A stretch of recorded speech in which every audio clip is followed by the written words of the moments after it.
Chapter 83. According to Ta and the others, plants like the fire spear would not come back for a short period of time after their first failure. In addition, their blood would prevent other creatures from approaching. Therefore, the tree hole was safe for the time being, even safer than it had been in the past few days. Ta guessed that the 2 fire spears were here for the green thief. Without wasting any time, he took a few people with him to the swamp to get some mud. They covered the stone box with a layer of mud, and then wrapped it with a big leaf with a fragrant smell. They tied it with a straw rope, which could cover most of the smell of the green thief. This was also the method they used to cover up when they found plants with strong smells. The smell of the green thief was hard for humans to smell, but some plants and animals could sense it through other means.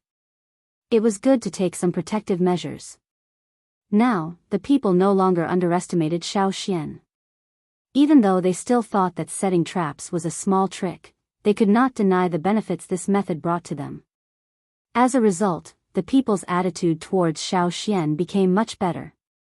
Maybe Xiao Xian was really protected by the ancestors, and that was why they could find the green thief. At the same time, Xiao Xian's ability could not be ignored. At least in the eyes of the people, so far, Xiao Xian was much more successful than most of the newcomers in the tribe. After resting for a while, Ta led a group of people to continue searching around, to see if they could find more seedlings of the green thief. And Xiao Xian followed Tuo and Kiki to climb up the tree. The tree hole was in the middle of the trunk of the giant tree. Further up, the dense branches and leaves of the canopy were occupied by all kinds of birds. Although they were not big birds, and the largest one had a wingspan of about 1 meter, they had the advantage in numbers. Therefore, the people in the advance group usually did not go up there to provoke them. However, because of the chaotic battle of the fire spears, many birds were scared away. Most of the birds that stayed in their nests during the day were scared away. Therefore, after returning to the tree hole, Xiao Xian followed Tuo and Kiki to climb up the canopy to search for birds' nests, and picked up a lot of bird eggs. When they ate bird eggs in this place, Tuo and the others ate them raw. They didn't refuse any kind of bird eggs.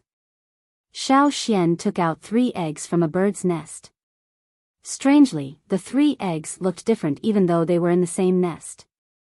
In terms of size, the big one was a little bigger than an adult's fist, while the small one was about the size of an egg Xiao Xian had seen in his previous life.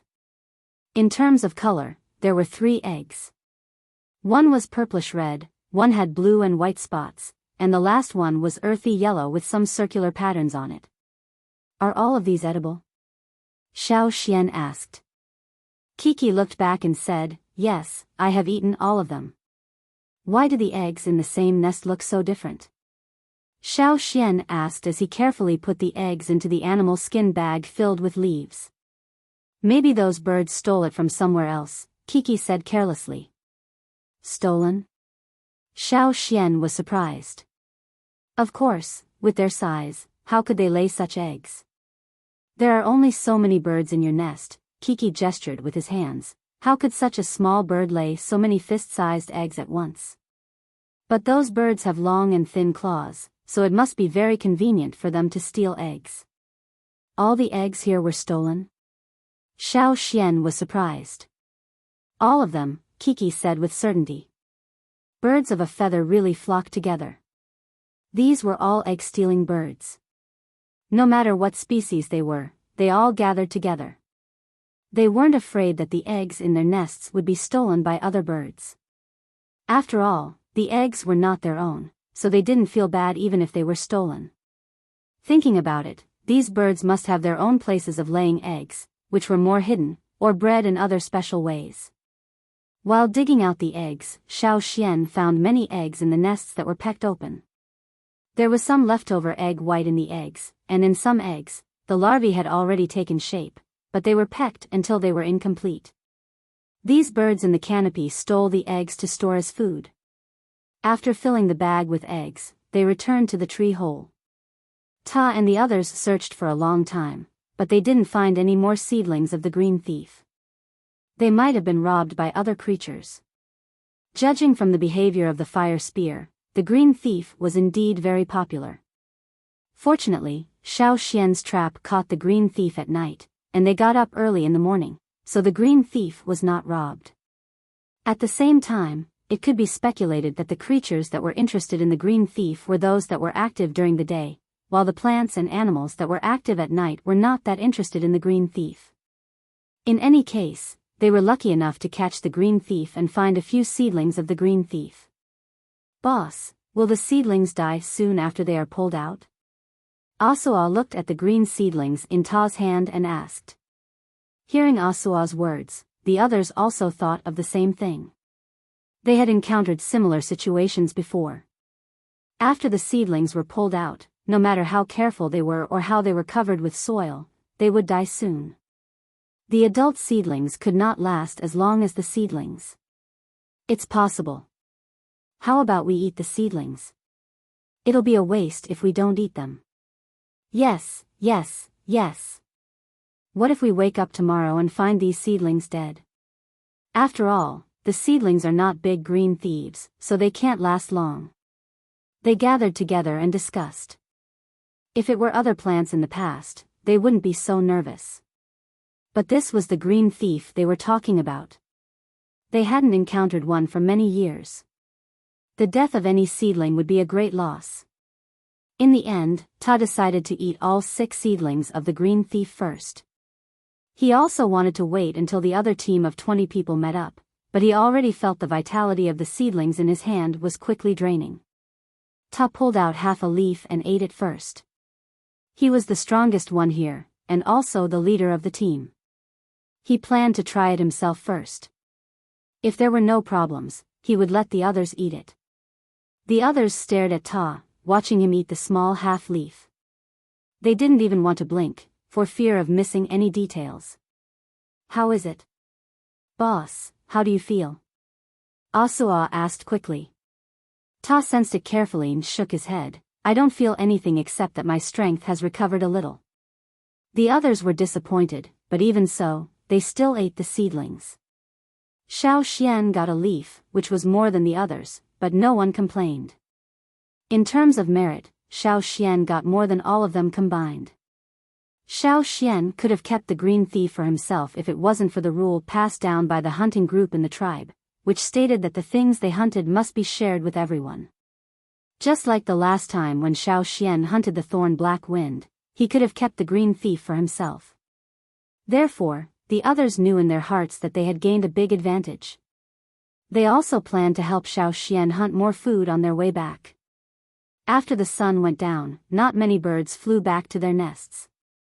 The cha-cha birds on the trees were less than half, and the surroundings were much quieter. Those birds had other nests. When a disaster struck one place, they would hide in another, and come back when the disaster subsided. Before the night fell, Kiki asked Xiao Xian to set up a trap in the surrounding area to see if they could get something else tonight. The rope that connected the white hares was gone, so they could only use thinner vines and straw ropes to replace it. However, Xiao Xian had a feeling that they wouldn't get anything tonight. When the night fell, the others didn't go to sleep, but crowded at the entrance of the cave. "Why do I feel that it did work?" Tua said, looking at a small protrusion about 10 meters away from the entrance of the cave. "I feel it too. Although I can't see clearly, I can see a little farther than before." "You're right.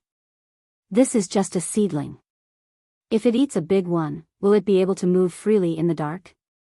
Even Ta couldn't move freely in the dark. His vision wasn't as good as those ferocious beasts, so his movements would be limited. The effect of the green thief seedling made everyone happy, but they wouldn't eat it alone.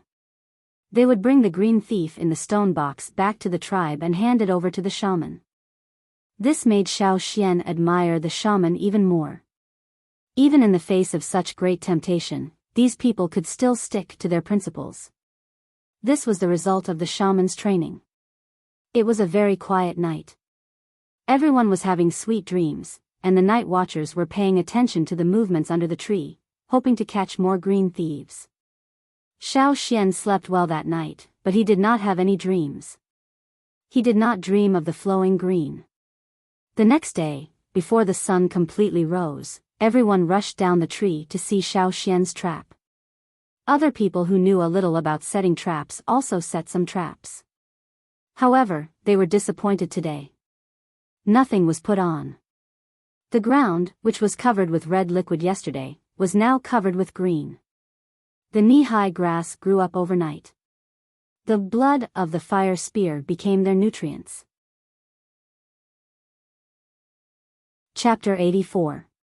Bitter sand root, living blood leaf, seven-forked palm, blood thread flower. Tai and Tuo were counting the results of the hunting over the past few days, while Xiao Xian was counting the days. The hunting time was up, and it was time for them to go back. In the past few days after they got the green thief, the hunting group would set a few traps every night, but the results were minimal, and they didn't find anything useful. They were just lucky that night. In the past few days, Xiao Xian had been following them everywhere. Although he couldn't help much with his fighting ability, he didn't need to worry about the others. Xiao Xian could take care of himself, which was the biggest help for the others. Xiao Xian had learned a lot of wonderful things in the past few days. Once, in order to find the seven-forked palm, he almost fought against the rippers. When the seven-forked palm sensed danger, it would close its thick bark-like leaves, wrapping the core of its body into a solid object like a pine tower, and at the same time, secreting a kind of liquid that could attract the rippers. If the hunting group hadn't acted fast enough, they would have been surrounded by a large group of rippers, who had followed the smell. On the other side, Tuo had finished counting. Compared to the last hunting, we have 2 less. But this time, we found the wind ball and the green thief, so our achievements are much better than before. Tuo said with a smile. Ta also showed a relaxed look, because this time they did get more than before. We'll count again when we meet up with Wei and the others. Maybe they have found the other 2. Wei was a senior totem warrior, about the same age as Ta. He led the other 20 warriors to separate from Ta and the others. Ta said to the others, "Let's take a rest today, and get ready to go back tomorrow." "Yes, boss." The others answered. They couldn't wait to go back, and they were looking forward to sharing their experience with their peers or seniors in the other advance group. Xiao Xian was also looking forward to going back, but not for the green thief, but for the bird eggs in his animal skin bag. The other members of the advance group were not interested in the bird eggs either. Kiki had used the remaining bird eggs as bait when they encountered the Ripper. The Ripper also ate bird eggs. Xiao Xian threw them away too. However, there were still some eggs left in the tree hole and he didn't bring them with him. Now, they were no longer in the tree hole, but in another place. In order to find their target, their resting place had been constantly changing. One night, they even slept in the leaves, using the leaves to roll themselves into a cylinder, and slept for the whole night. That night, around the plant that looked like a ham, the layers of leaves wrapped around it should have been upright, but there were 21 leaves that were rolled up into cylinders and hung there. There was a person sleeping in each cylinder. Tuo said that the plant had the function of repelling insects. It was also one of the objects they wanted to collect. When they had no place to sleep, they would use the big leaves of the plant to wrap themselves up so that they would not be attacked by the insects that came out at night. However, he couldn't do it during the day. During the day, the leaves of the plant became very hard and couldn't be rolled up at all. For Xiao Xian, this was a very novel experience. As for the bird eggs in the animal skin bag, he wanted to take them out to try. Most of the plants would wither away after leaving this place, but what about the bird eggs? The plants here were very unusual, and so were the insects that ate the plants here. Furthermore, could it be speculated that the birds that ate the fruits and insects here had more nutritional value or medicinal effect than the birds from other places? So did the bird eggs. The shelf life of a raw egg was longer than that of a boiled egg. Xiao Xian didn't know if this was the case for these strange-looking bird eggs, so he didn't cook them. The next day, Ta led the group back, and met up with the other 20 people at the agreed place. Some of them were injured, but fortunately, they weren't seriously injured. After hearing about the green thief, the other 20 people stared at the stone box wrapped in leaves. They couldn't wait to open it and take a look, but they also knew that it was not the right time. When they came here, they used the big dragonflies to glide down from the mountain, and when they returned, they also needed to borrow the dragonflies. When the sun was about to set, the people in the advance group waited in one place. Some of them climbed up the tall plants to check the location of the army of dragonflies. After all, they didn't always take the same route on their return journey. Over there. Let's go. Hurry up. If we're too slow, we won't be able to catch up. We have to wait until tomorrow. Xiao Xian didn't need to carry the boxes with the plants. He only carried the animal skin bag, which was much lighter than the others.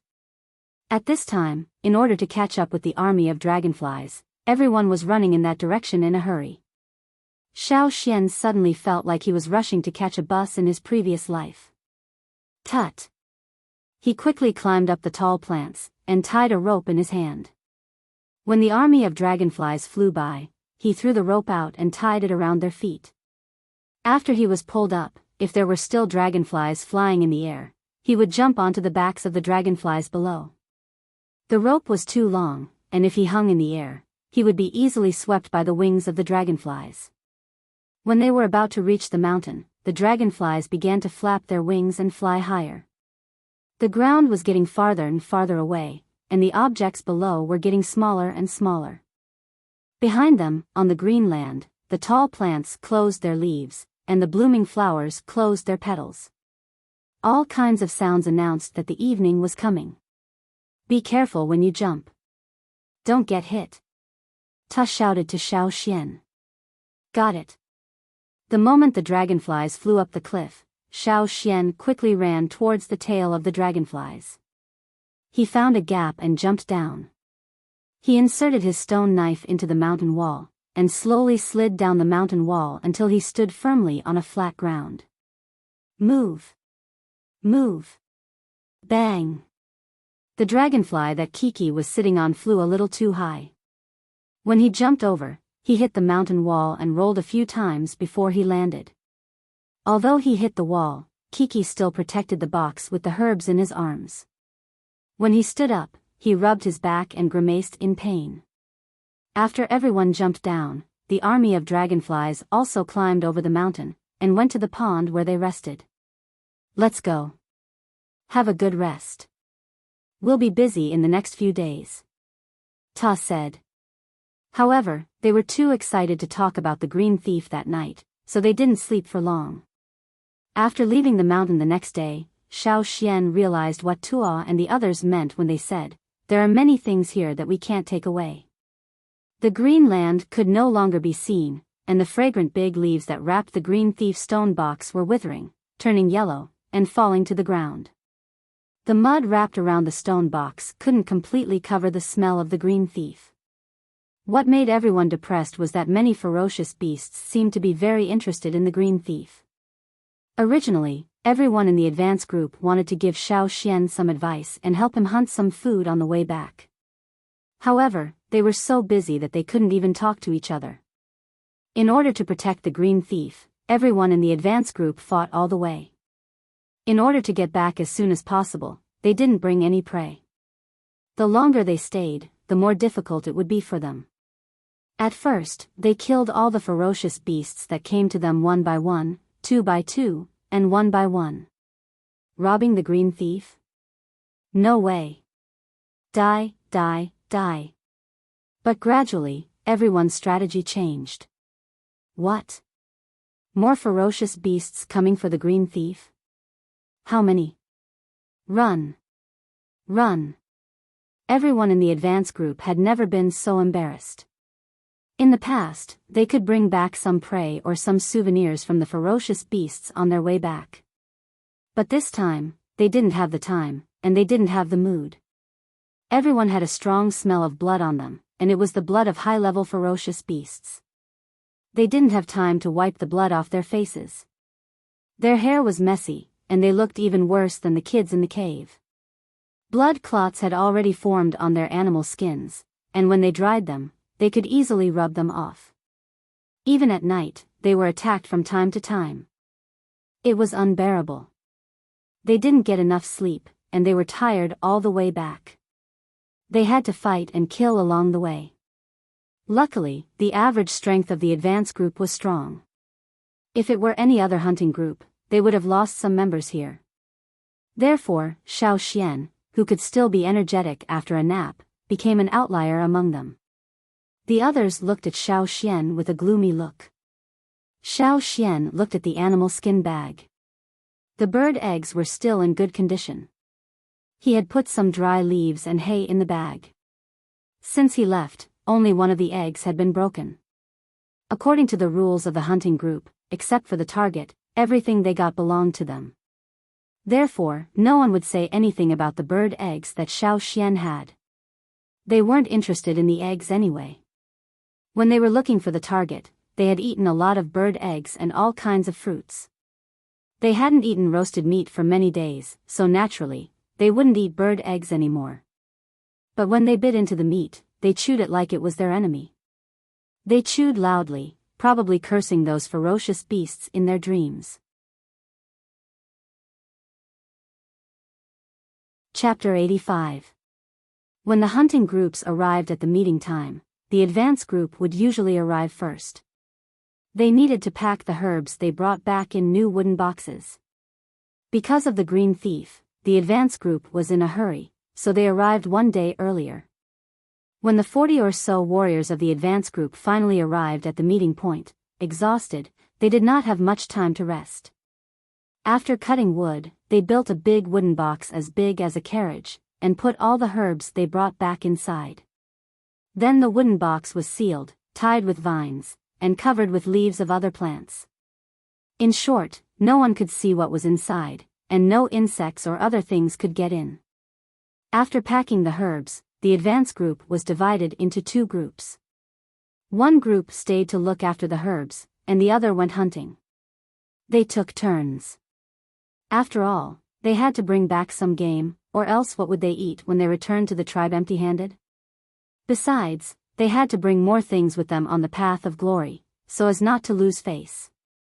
There were not too many high-level ferocious beasts around the meeting point, so the advance group was not worried that the place where they stored the herbs would be dangerous. Besides, it was close to the top of the mountain, so there were fewer animals. Xiao Xian went hunting with the first group. Ta saw that he was in good spirits, so he nodded and agreed. The ferocious beasts around were not too strong. If anything happened, the warriors in the advance group could protect Xiao Xian. One day later, the other hunting groups also arrived at the meeting point one after another. Mai's group was the second of the 5 to arrive.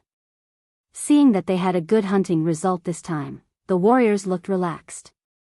Xian, the advance group is good, isn't it? You look quite energetic. Lang Jie patted Xiao Xian's shoulder with a smile. However, when he looked at the other warriors in the advance group, he could not say anything more.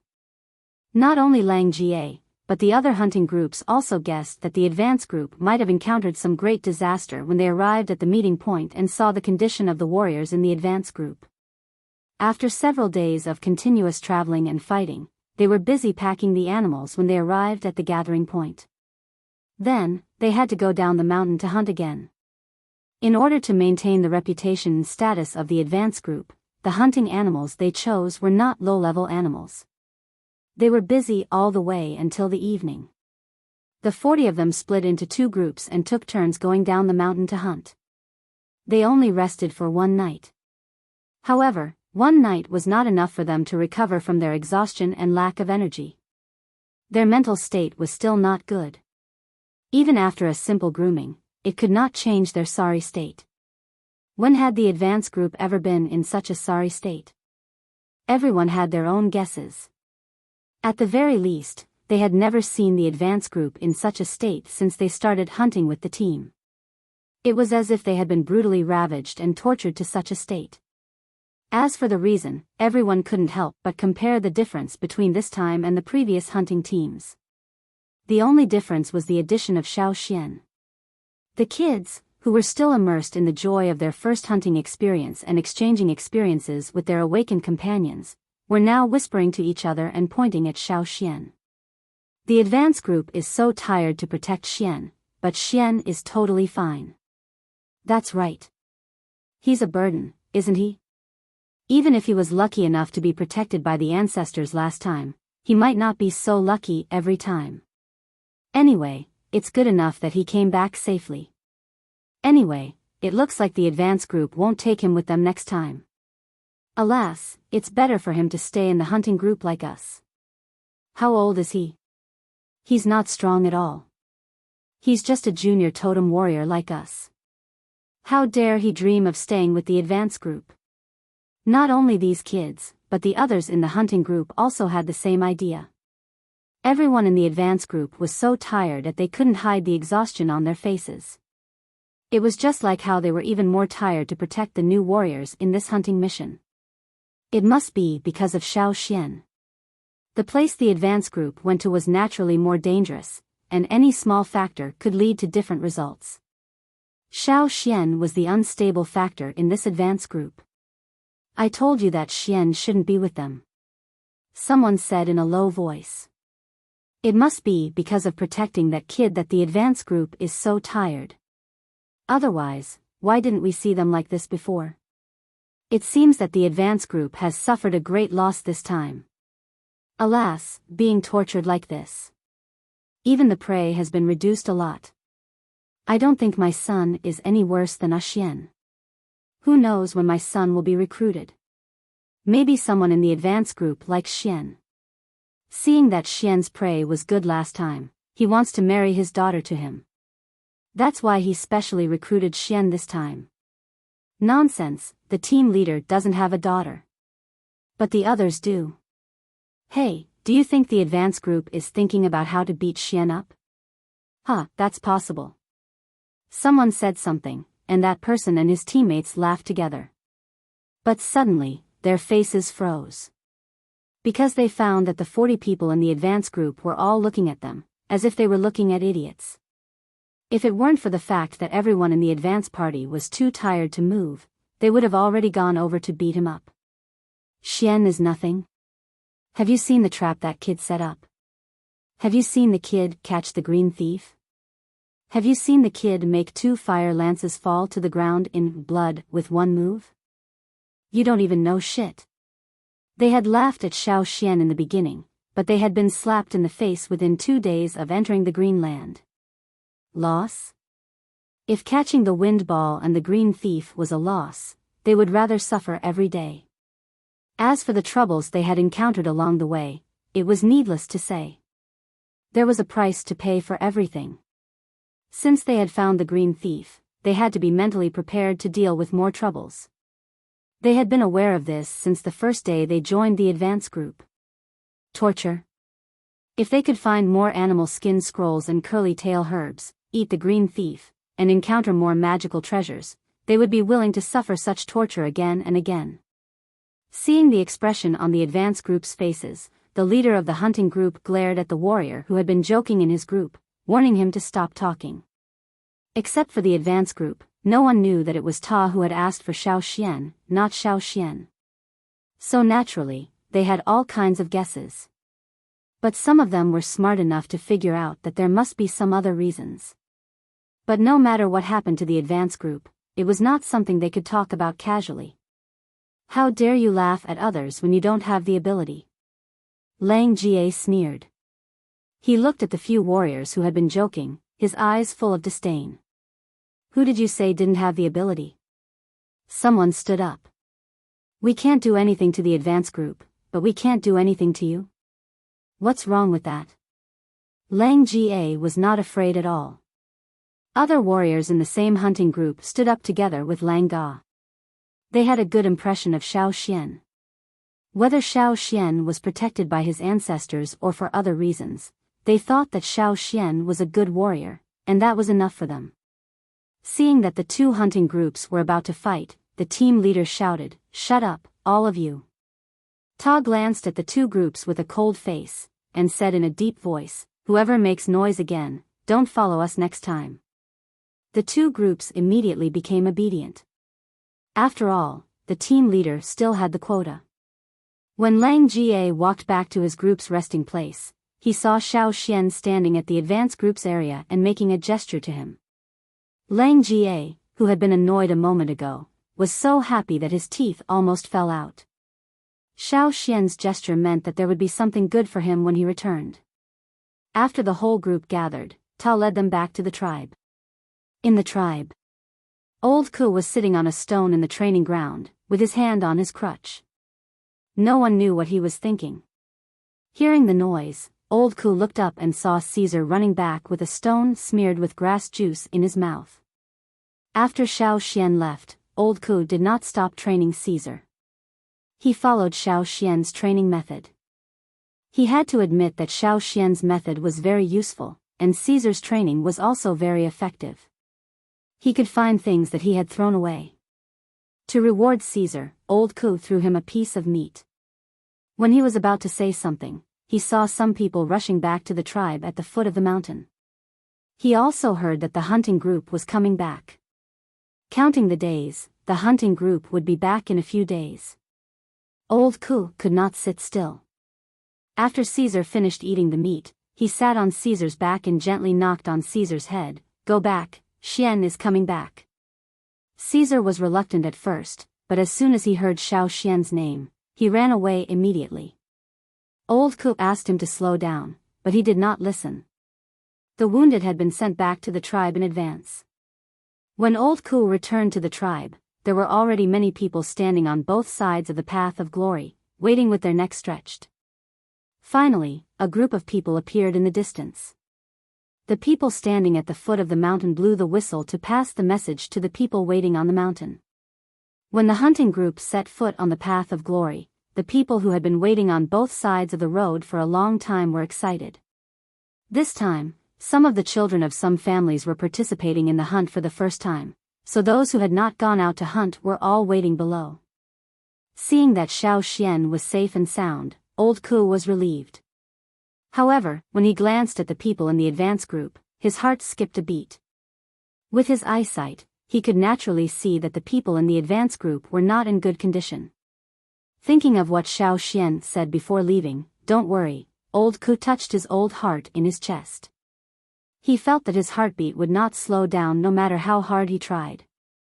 He always felt that every time he heard this kid say, "Don't worry," something big would happen. Transition chapter. Tonight's chapter will be updated. Go to bed early. Continue on the weekend.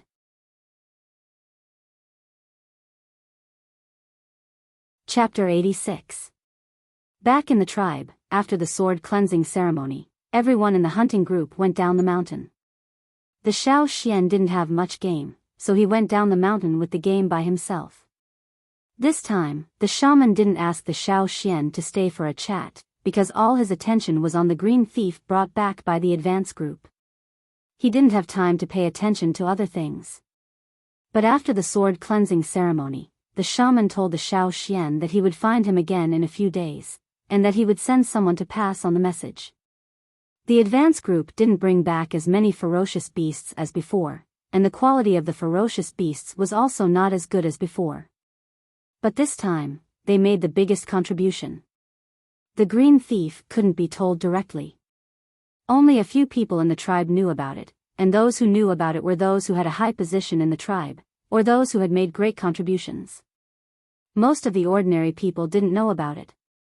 The only thing they knew was that the advance group had made great contributions this time. Most of the ordinary people in the tribe didn't care about what the advance group had done. They cared more about their own family members who had participated in the hunt. As for other people, it was just a topic they talked about. Even if many people were curious about the performance of the advance group, they would forget about it after they went back to the tribe, and busy themselves with the game. Xiao Xian dragged the game back home, put it down, and ran to Old Ku's place. He also brought back some fresh meat and some bird eggs. When they went down the mountain, Xiao Xian gave Lang Jie and the others some bird eggs. He had eaten a lot of bird eggs in the green land, so he brought them back for them to see if there was any difference between the bird eggs in the green land and those in other places, and if they could be used as medicine eggs. In Old Ku's house, Xiao Xian briefly told him about the harvest this time. Of course, he couldn't tell him about some things that needed to be kept secret. He only emphasized the white hair used to set traps. That kind of white hair is very suitable for setting traps after it is connected into a thread. It's a pity that it can't be kept for long. I originally wanted to bring some back for you to see, but I ran into some trouble midway and used up all the traps. The broken thread began to deteriorate after a few days. It lost its elasticity and broke with a pull. When we came back, it had already degraded. Although some of the words Xiao Xian used were unfamiliar to old Ku, he could guess the meaning of these words and understand what Xiao Xian was talking about. What a pity, old Ku said. The materials were hard to find, which was one of the main reasons why this skill was gradually lost. It would be great if we could find a way to bring them back in one piece, Xiao Xian said. Old Ku shook his head. I won't force you. Old Ku's greatest wish was to pass on his skills to the right person. Now that he had found Xiao Xian, he had no regrets. Moreover, Xiao Xian could follow the advance group and come back safely. It was both luck and strength. What are these eggs? Old Ku looked at the eggs that Xiao Xian threw into the pot and asked. I brought them back from the other side. The people in the advance group often eat them, so I brought some back. Hearing Xiao Xian's words, old Ku didn't ask any more questions. Since Xiao Xian said that the advance group often ate them, they should be good stuff. Xiao Xian kept 3 bird eggs and gave the rest to old Ku. After having dinner at old Ku's place in the afternoon, Xiao Xian took Caesar back home. Before the sun set, Xiao Xian planned to process the animal meat that he brought back. He set up a stone pot in the house and lit the fire. Xiao Xian put the 3 remaining bird eggs into the pot. He planned to cut them up and take them back to the cave after cooking them. After throwing the eggs into the pot of water, Xiao Xian left it alone and processed the animal meat outside the house. Otherwise, the night swallow would come out and cause trouble when it got dark. Caesar was lying in front of the wooden house, holding a bone and playing with it. Suddenly, his ears twitched. He turned his head and looked at the stone pot in the house. After listening carefully, he got up and ran to the pot to look inside. There were 3 bird eggs in the pot. They were as big as Xiao Xian's fist. However, they weren't the biggest or the smallest among the eggs that Xiao Xian brought back. They didn't have so many patterns, but the color of the eggs was different. Xiao Xian took the chopped meat and put it into the stone pot to marinate.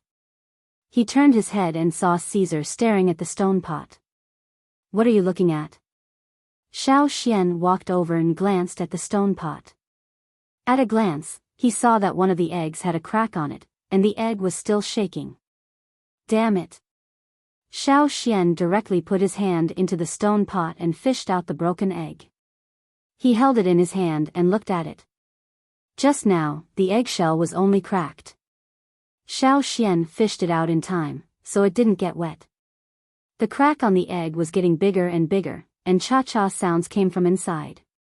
Obviously, the bird in the egg was about to come out. Looking back at the stone pot, Xiao Xian scooped out the other 2 eggs from the pot with his free hand. Fortunately, the stone pot had just been set up and the temperature of the water hadn't risen yet. Otherwise, the bird that was about to break out of its shell would have been cooked directly. This had never happened to any of the bird eggs that he brought back. Even after eating so many bird eggs, none of them had taken shape. When he fished out the bird eggs, Xiao Xian followed Keek's instructions and took those eggs that looked like they had just been stolen. Normally, there wouldn't be any formed birds in them. This was Keek's experience. It wasn't that Kiki was overflowing with sympathy. It was just that it was difficult to light a fire in the green space. If there were formed birds in the eggs, he didn't like to eat them raw, and it was inconvenient to cook them. That was all. The eggs that had just been stolen were generally clean, while the eggs that had been left for a long time would have stains or other marks on them. The birds that stole the eggs didn't pay much attention to hygiene. The nests weren't exquisitely made and were very simple. The bird feces from the nests above could even fall into the nests below. Therefore, when Xiao Xian was selecting eggs, he chose the cleanest ones and didn't shake them one by one. Besides, there was no need to pay too much attention to whether the bird in the egg had taken shape or not. As Kiki said, if you didn't want to eat it, you could just throw it away. Before this, Xiao Xian hadn't encountered any eggs with formed chicks. He didn't expect that there would be one now. Xiao Xian's hands, which had just skinned the animal, were still stained with blood. The crack on the egg in his palm was getting bigger and bigger, and the sound of cha-cha was getting clearer and clearer. Xiao Xian could clearly feel the movement of the egg through his palm. Looking at the egg, he thought that if this bird could survive, he would raise it as a chicken. He just didn't know if it could lay eggs like a chicken. It didn't matter if it couldn't lay eggs. He could raise it until the end of the year and kill it to eat. The broken eggshell was pushed out, and the chicks inside gradually revealed themselves. It didn't look like the chicks that Xiao Xian had seen before. This bird was wet and had no hair, and its eyes were closed. Chicks were divided into early and late adult birds. Early adult birds could open their eyes as soon as they came out of the shell. Like chicks, they were fluffy and could stand, walk, and eat independently. Late adult birds couldn't open their eyes after they came out of the shell. They didn't have much hair, and had to stay in the nest and be fed by their parents. The one in Xiao Xian's hand was obviously a late adult bird. Xiao Xian observed the little chick's beak in his hand. From the shape of its beak, he could tell that it ate meat. Probably because the smell of blood on Xiao Xian's hand had stimulated the chick, it opened its beak wide and even pecked at Xiao Xian's hand. It probably thought that it was food, but it couldn't swallow it. Xiao Xian looked around. He took out an old piece of animal skin and placed it on the stone table. He placed the little chick in his hand on top of it. Then he took out a piece of unmarinated animal meat, cut a small piece, and tore it into smaller pieces. He used 2 thin wooden sticks to pick up the meat and put it into the chick's open beak. The meat he cut was the weakest among all the prey that Xiao Xian had hunted, but it wasn't weak by much. Xiao Xian didn't know if the chick could withstand the energy in the meat. Unexpectedly, the little chick swallowed it directly. Then it opened its beak wide and continued to make cha-cha sounds. There didn't seem to be any problems. Xiao Xian continued to feed it a few more times before it closed its beak. After eating, it went to sleep. Looking at the quiet little chick nesting on the animal skin, Xiao Xian shook the 2 eggs that he had fished out to listen for sounds. Then he threw them into the stone pot to continue cooking. As for the little chick that had just hatched, Xiao Xian shook his head. It was almost cooked. Fortunately, it had hatched before it was cooked.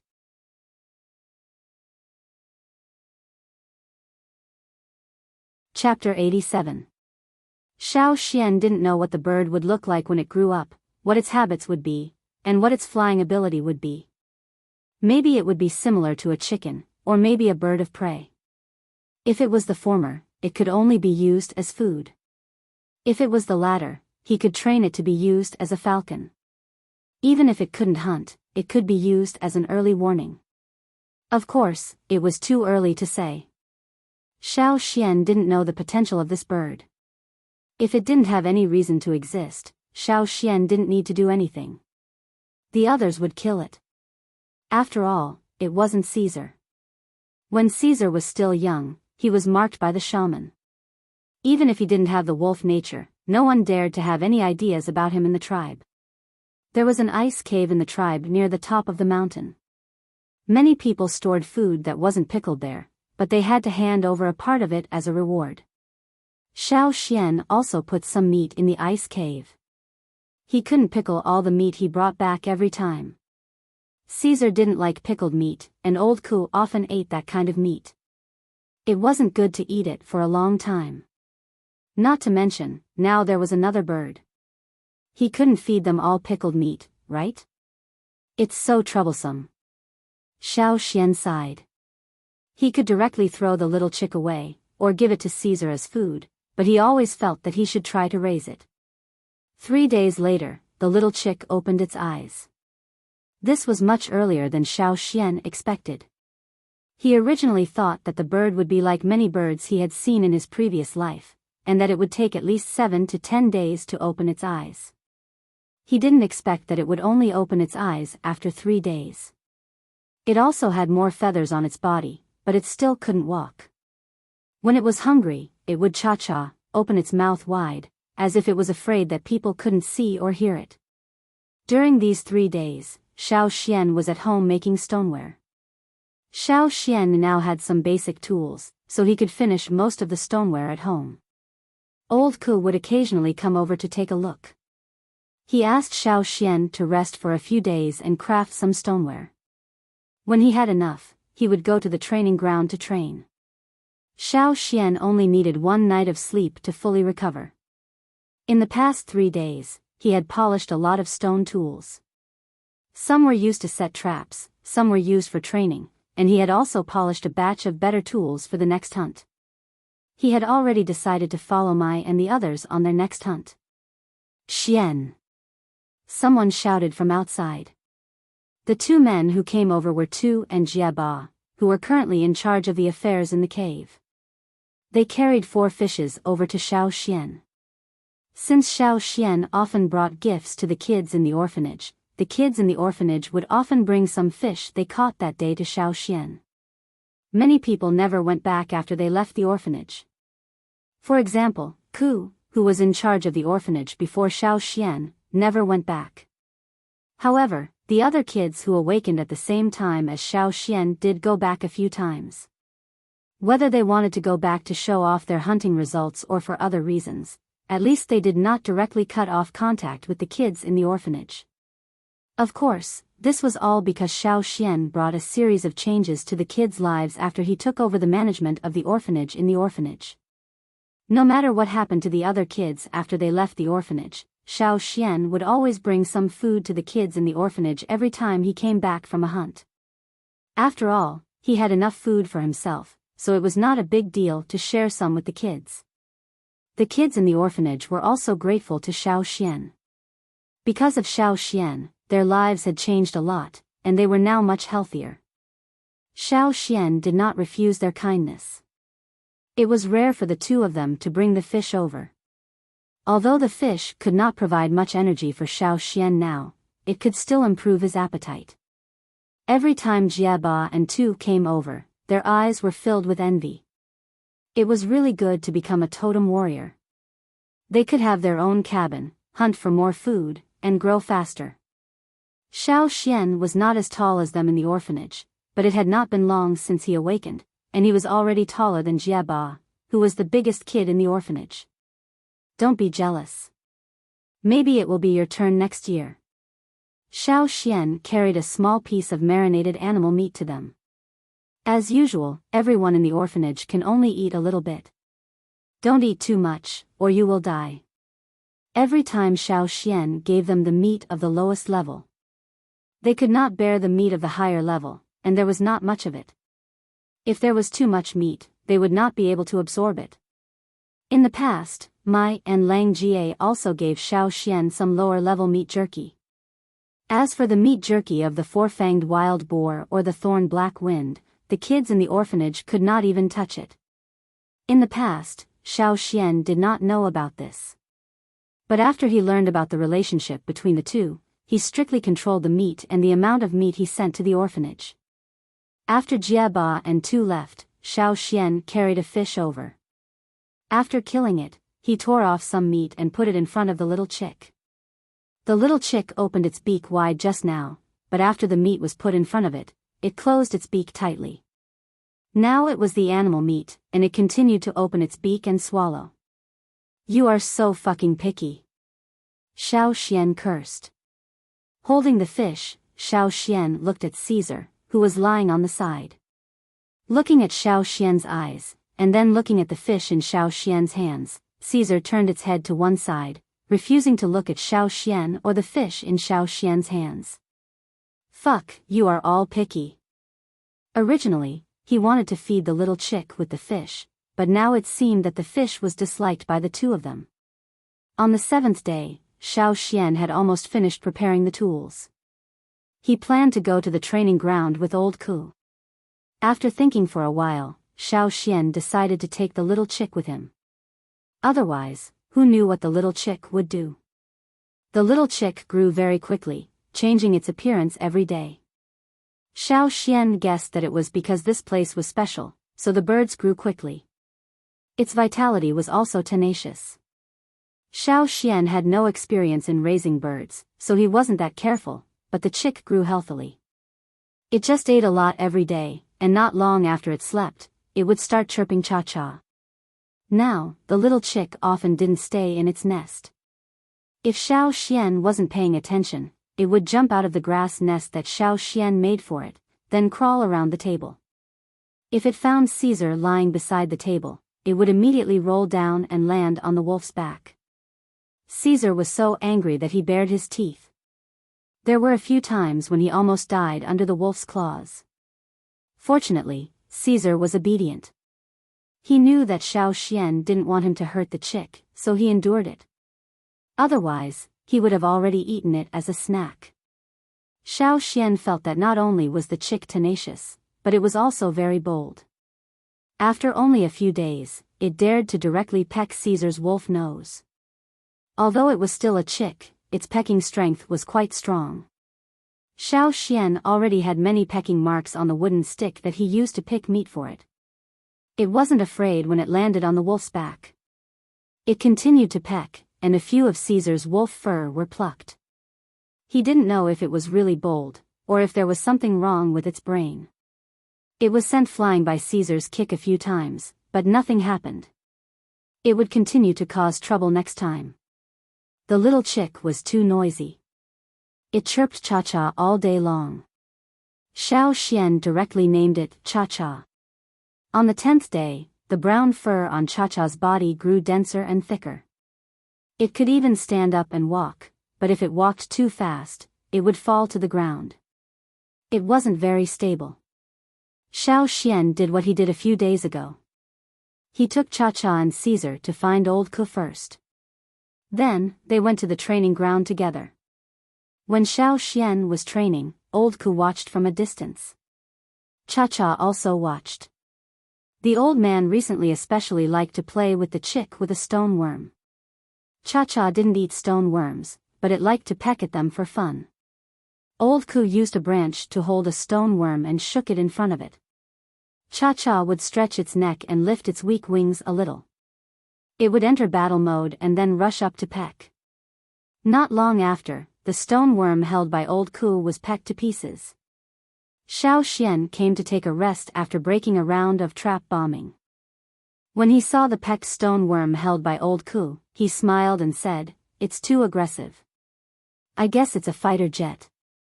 It wants to fight everything it sees. But it was good to be fierce. It wouldn't starve to death immediately if it flew out, unless it wanted to die." Fighting chicken? Old Ku was stunned. Then, he smiled and said, "That's a good name. In the future, it will be more powerful than those chickens with beautiful tails in the mountains." Xiao Xian recalled the pheasants that were like ostriches in the mountains. If Cha-Cha grew as big as those pheasants in the mountains and attacked people, it would be impossible to keep it in the tribe. They would either kill it or throw it far away. The tribe wouldn't allow such a creature to exist. No matter if it looked like a chicken or an eagle in the future, it should be trained well. When he went back in the afternoon, Xiao Xian met Tua, who was on duty in the patrol team. Just in time. "I was going to send a message to you. I didn't expect to see you here." Tua said, "The shaman wants you to go up the mountain tomorrow." "Got it. I'll go up the mountain tomorrow. There's something good."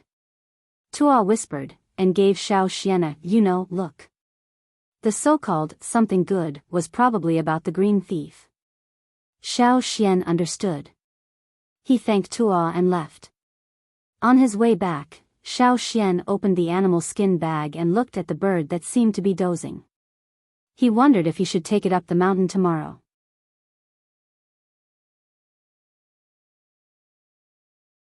Chapter 88. The next day, Xiao Xian directly went up the mountain with the animal skin bag. It was always good to tell the shaman when he raised a bird. Cha-Cha was in the animal skin bag. It had been put in the animal skin bag so many times that it was used to it and didn't cry out all the time. The people on the mountain were very familiar with Xiao Xian. Every time they saw Xiao Xian, someone would take the initiative to greet him. Xiao Xian would respond with a smile, no matter if they were from the Ta or the other camp. "You're here." The shaman had been waiting in the stone house for a long time. When he saw Xiao Xian, the smile on his face deepened, and more wrinkles appeared on his old face.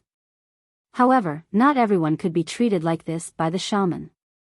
Not to mention, Xiao Xian was still young, and he was almost the only one among the younger generation in the tribe who could be treated like this by the shaman.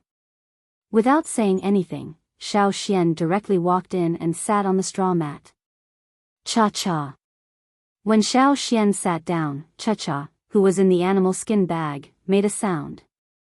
Probably because he was aware of the unfamiliar surroundings, and the animal skin bag was next to the straw mat, he made a sound of uneasiness. When Xiao Xian entered the house, the shaman glanced at the animal skin bag. Now that he heard the sound, the smile on his face turned into doubt. Xiao Xian reached out and took out Cha-Cha from the bag.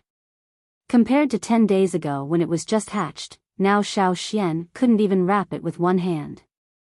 This is... The shaman stared at the baby bird in Xiao Xian's hand. "It's an egg I brought back last time." Xiao Xian told the shaman the whole story, "So I want to try taming it." The so-called trained Caesar trained Cha-Cha. The shaman was speechless. Seeing that the shaman was still a little confused, Xiao Xian hurriedly said, "No, I mean, a trained dog and a trained falcon. Old Ku said that Cha-Cha may be an aggressive bird, so I want to try training it. When the time comes to hunt, it can help. Even if I can't bring it with me to hunt, it can be used as an aerial observer in the tribe." The shaman lowered his eyelids, but his expression did not change much. He asked calmly, "What if I fail?" "Kill him." Xiao Xian didn't hesitate. This was the rule here. If you don't listen, you'll either die or be thrown away. Generally speaking, the way people in the tribe acted was more like the former. They were straightforward, neat, and not indecisive. They didn't have such meticulous emotions at all, and acted more violently and wildly. "Very good." The shaman smiled again. This time, his smile was even deeper than when Xiao Xian entered the room. He seemed to be in a good mood. "Lift it up and let me see," the witch said. Xiao Xian held the bird in his hand in front of the shaman, so that the shaman could have a better look at it. His other hand was to prevent the bird from pecking at him. The person in front of him was one of the two people with the highest status in the tribe, even slightly higher than the chief. He couldn't let it offend anyone. If it really pecked the shaman, the people in the tribe wouldn't allow it to stay. However, to Xiao Xian's surprise, Cha-Cha was very obedient today. It didn't make any noise after it came in, and it didn't seem to want to peck at anyone now. The shaman quietly looked at the young bird with a circle of fluffy feathers, and Cha-Cha quietly looked at the person in front of it. After a while, the shaman raised his bark-like hand and took a palm-sized stone plate from the short table next to him. There was some black powder in the stone plate. He dipped his index finger and middle finger in the black powder with his other hand. His thumb rubbed the black powder on the index finger and middle finger, and then bent the other 4 fingers except for the thumb, and raised his hand in front of Cha-Cha. The thumb dipped in black powder touched Cha-Cha's head. His finger touched Cha-Cha's brown and gray feathers were immediately stained with black powder. However, Cha-Cha didn't avoid it. It still stared at the shaman and was very obedient. Xiao Xian was very surprised. This bird had never been so obedient since it came out of its shell. No matter what the shaman meant, Xiao Xian knew that the shaman allowed Xiao Xian to try taming it in the tribe. Moreover, after the shaman's blessing, even if Cha-Cha didn't live well in the tribe, no one would kill it. Even if they chose to throw it far away, no one would dare to kill it. After the shaman put down the stone plate, he didn't stop there. Instead, he took out a pattern plate, the same pattern plate that Caesar had, and handed it to Xiao Xian. Obviously, this was for Cha-Cha. It was even more important than Caesar. This was a double guarantee. Xiao Xian didn't understand why the shaman valued this bird so much. It was just a bird with an unknown future that could be used as a food reserve. Could it be that the shaman could predict the future and see Cha-Cha's potential? Unfortunately, when the shaman pretended to be mysterious, no one could pry information out of him, and no one dared to. Although he looked like he was about to die, he always made people feel reverence. Throwing Cha-Cha back into the animal skin bag, Xiao Xian bowed to the shaman to show his gratitude. With the shaman's approval, it would be much more convenient to bring Cha-Cha around the tribe in the future. After the Cha-Cha's matter was settled, the shaman went straight to the point. He asked about Xiao Xian's hunting in the Green Land. Xiao Xian told him selectively, but this time, he said a little more, and mentioned that he vaguely saw the shadow of the green thief. Xiao Xian didn't think that he could hide it from the shaman for the rest of his life. He would stay in the tribe for a long time, maybe for the rest of his life, and he had no one to rely on. Because of Ta, Xiao Xian wouldn't put his hope on the chief. Besides, if Ta really became the next chief, what would he do if he wanted to make things difficult for him? It wasn't that Xiao Xian had a dark mind, but after this hunting trip, he felt that he wouldn't get along well with Ta. There were no human rights in the tribe, and everything could be decided by the higher-ups. If the higher-ups said you were wrong, and they wouldn't give you any chance to explain. After these days of observation, Xiao Xian would rather believe in the shaman, the so-called spiritual leader of the tribe. Although the development of this isolated tribe wasn't very good, it wasn't seriously abnormal either.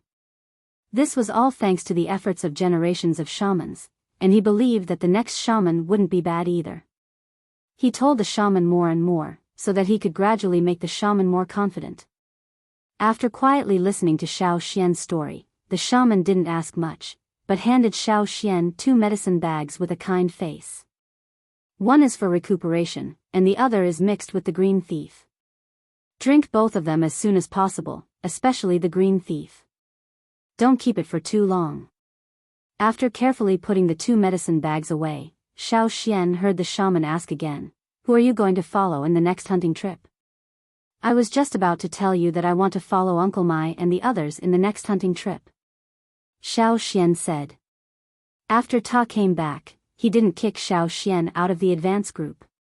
Maybe he changed his mind and wanted to continue leading Xiao Xian next time. However, Xiao Xian didn't want to do that. He wanted to follow Uncle Mai and the others, so that he could have better opportunities to gain experience. If he followed the advance group, Xiao Xian wouldn't be able to keep up with their pace, and he couldn't solve the problem with a lasso every time. Maybe after hearing Xiao Xian's answer, Ta would think that Xiao Xian didn't know what was good for him, and his impression of Xiao Xian would be even worse. But, so what? Xiao Xian didn't want to go in and be a decoration. He didn't want to go through that again. "Okay, I know." The shaman nodded. With the shaman's words, Xiao Xian didn't have to worry about anything else. Ta didn't even dare to say anything in front of the shaman, let alone refute him. Even his father, the chief of the tribe, wouldn't directly refute the shaman's decision. Before leaving, Xiao Xian bowed to the shaman again. The more Xiao Xian learned about the shaman, the more he felt that such an old man was really worthy of respect. It had nothing to do with brainwashing. When going down the mountain, Xiao Xian deliberately went to Mai and Lang Jie and asked them if the bird eggs they ate were the same as Cha-Cha. However, the answer he got was that Cha-Cha was a special case, just like other bird eggs. "You hatched an egg," Lang Jie said in surprise. Xiao Xian didn't know what to say. He didn't like the sound of that. Lang Jie was surprised. He pulled Xiao Xian's animal skin bag over and opened it to take a look.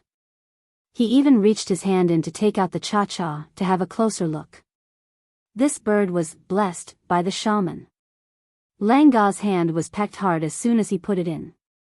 If it weren't for his thick skin, other people who hadn't awakened their totemic power would definitely bleed. This bird is fierce enough. It's better than Caesar. Obviously, Lang Ga's standard of good was the same as Keek's. For most people in the tribe, no matter if it was a beast or a ferocious beast, the fiercer it was, the better. The fiercer it was, the greater the sense of achievement when slaughtering it. By the way, Xian, when you go back, check your house. The rainy season is coming. Although your house was just built this year, it's better to check it carefully. Prepare more dry wood at home. Rainy season? Xiao Xian thought about what happened last year. Indeed, the rainy season was coming.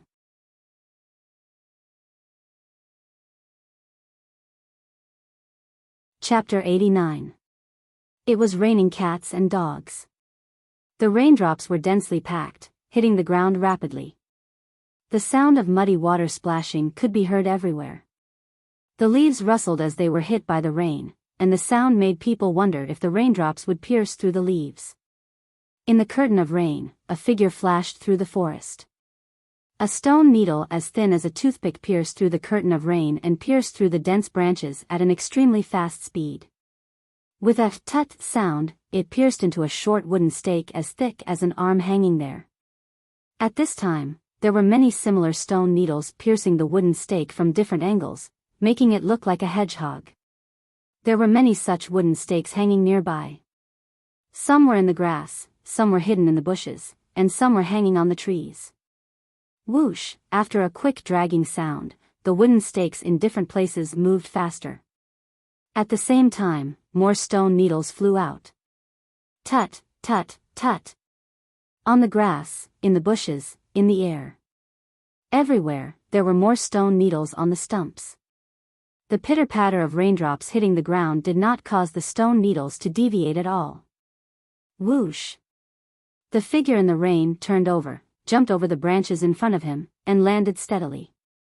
The sound of landing was inaudible in the surrounding raindrops. Xiao Xian wiped his face and went to pick up the wooden stakes. He had been training like this these days.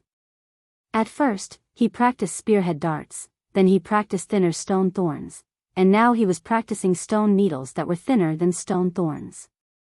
He thought of the white hares he encountered in the Greenland hunting ground. They were so soft, but they could pierce through thick planks. Even the body of a mid-level totem warrior could not resist them. One of the reasons was the material of the white hares. Another, more important reason was that the white hares were very fast. This was something that Xiao Xian was trying to do. He hoped that one day he would be able to use a thin blade of grass to pierce through a thick wooden board. But for now, he could only practice step by step. If he couldn't even use stone, then he wouldn't be able to use grass. There was still a long way to go. Because it had been raining these days, Xiao Xian did not let old Ku come out. It was a torture to come out in such heavy rain. Every time Gu went to old Ku to get some stone tools, he would mock old Ku for becoming weak. In the past, he used to walk up the mountain step by step with his crutches. He did not ask for help when he went out, but now? Old Ku rode Caesar when he went out and relied on Xiao Xian when he went up the mountain. He did not even go out when it was raining. He was so damn delicate. Old Ku was not annoyed. He did what he was supposed to do and pretended that he did not hear anything. Gu Na was filled with jealousy and jealousy. He would not tell Gu that Xiao Xian had asked for some herbs from the shaman. He was in the recuperation period. In the past, he had a negative mentality and did not care whether he lived or died. But now, he wanted to live a few more years and see how far Xiao Xian could go. Caesar and Cha-Cha were left at old Ku's place. Xiao Xian sometimes wondered if he should expand the house and let old Ku move in with him. Anyway, he was alone, and old Ku was alone. It would save him the trouble of running between the two places every day. While thinking, Xiao Xian was tidying up the wooden stakes and the grass ropes. Last year, the rainy season would start after the next hunting trip. Unfortunately, it was earlier this year. The shaman asked everyone to be prepared, and the hunting team that was going to set off had to postpone their trip. Behind Xiao Xian, a slender worm like a snake slithered out from a tree. Different from a snake, it had many legs. Sticking out its tongue like a snake, it stared at Xiao Xian, who was under the tree. Its body slid down the trunk silently, and its slender legs allowed it to stay on the trunk steadily. When it got close to Xiao Xian, it twisted its body and coiled its front half, forming an S shape. Then it aimed at Xiao Xian and opened its mouth to bite the back of Xiao Xian's neck like an arrow released from a bow. Xiao Xian didn't even look behind him. He just casually raised his hand, and when it was only half a palm away from his neck, he had already blocked in front of it, and tightly choked its neck. His fingers tightened slightly. Crack. Crack. The worm's head was separated from its body. Xiao Xian flicked his finger and flicked the worm's head to one side of the grass, while the headless worm's body was flung to the other side of the forest when he withdrew his hand. During the whole process, Xiao Xian did not look at the worm at all. After tidying up the stone needles, Xiao Xian stood up and glanced around. He had seen those worms several times in the past 2 days. He heard that they would come out of the ground every year during the rainy season. Not only these worms, but other creatures would also come out of the ground one after another. But except during the rainy season, these worms would almost never appear in the mountains of the training ground. Stepping on the muddy ground, Xiao Xian suddenly lifted his foot and kicked a stone away. The stone that was kicked away was mixed with muddy water, and it shot straight to the grass. A 2-palm-long scorpion-like worm that had just come out of the ground was pierced through by the stone. Old Ku said that the worms that came out of the ground during the rainy season would take the initiative to hurt people, and they were very poisonous. Don't get bitten or stung by them, and kill everyone you see. It was said that some worms would run to the tribe, so during the rainy season, the children in the tribe who had not awakened their totemic power were locked up at home. Everyone would sprinkle some kind of grass juice around the house, which had a certain effect of repelling worms. Woo! A loud noise came from the other side of the river. The warriors in the training ground only felt a chill go straight to their heads. They all stopped what they were doing and jumped to a high place to look at the other side of the river. Xiao Xian had almost reached the place where he lived, and there were no hills to hide him. He climbed up a tree and looked at the river in front of the tribe. In the curtain of rain, the figure that jumped out of the river was not clear, because it was too far away. But even if the figure was far away from the tribe, and was not completely exposed, one could still guess its huge size. This was the decisive factor that stopped the tribesmen from exploring the river. The river fear beast was the overlord of this boundless river. The word dread that the tribesmen gave it showed how much they feared it. Although the huge dread beast was not clear what it looked like, just by looking at its size and hearing its voice, people already felt an unparalleled sense of oppression. When they appeared, it meant that the real rainy season had begun, and not just an occasional storm. This was just as the witch predicted. The rainy season really came early. When the dread beast jumped up, its roar was like a siren in people's ears, and it was so loud that people felt like their eardrums were about to burst. But when the huge dread beast dived into the water again, it would make a muffled sound like thunder. It was not harsh, but it was even louder than the previous one. It made people feel like their chests were hit by a heavy hammer again and again. If you put a cup of water in the room, you would see the water in the cup shake violently. At this time last year, Xiao Xian, like other kids in the orphan cave, covered their ears and hid in the cave. That kind of sound was torturous for them, and many of them were shivering. Not only the kids in the orphan cave, but also the kids in the tribe would hide in their own homes and block their ears with things. But they still could not relieve the uncomfortable feeling caused by the sound. Some of them even bled from their ears and noses. Maybe for those dread beasts, the rainy season was a happy season. They frequently jumped out of the water, as if they were very happy. Even if they were far away from the river bank, the image they brought was not reduced. For the tribe, the rainy season was a disaster. The only good thing was that the dread beasts would not get close to the bank, let alone go ashore. Otherwise, the tribe might have already ceased to exist. When the huge dread beast appeared, the tribe would hold an emergency meeting. The team leaders of the 2 hunting groups would assign people to go down the mountain to be responsible for the defense. This was also the annual defense battle in the rainy season. During the rainy season, something might come out of the river. That was why the tribe's hunting group delayed going out, because they had to guard against the creatures in the river. It's a new week. Shamelessly asking for a recommendation ticket.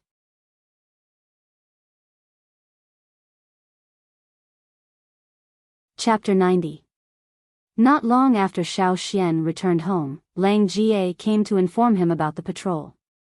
Every hunting group was responsible for an area, and they were divided into 3 groups, taking turns to guard the area. Participating in the defense did not necessarily mean that they would encounter danger. It was just a precaution. After all, there were too many unknown factors in the river, and it was always good to be prepared. Mai and the others will start patrolling tonight. You come with me tomorrow morning to replace them. Lang Jie said. Okay, I got it. What do I need to bring? Xiao Xian asked. You don't need to bring too much. Just some handy stoneware will be enough. You only need half a day each time. Lang Jie pointed to a place at the foot of the mountain, over there, by the river. It's not far from where you used to fish. You stayed in the cave last year, so you may not know.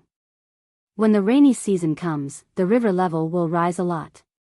It will probably reach there. Lang Jie pointed to Xiao Xian. There was a line made of stones. Below the stone line, there was not a single house. Therefore, the people who lived at the bottom of the line would only live near the foot of the mountain, but would not directly build a house at the foot of the mountain. That was why the water level rose during the rainy season.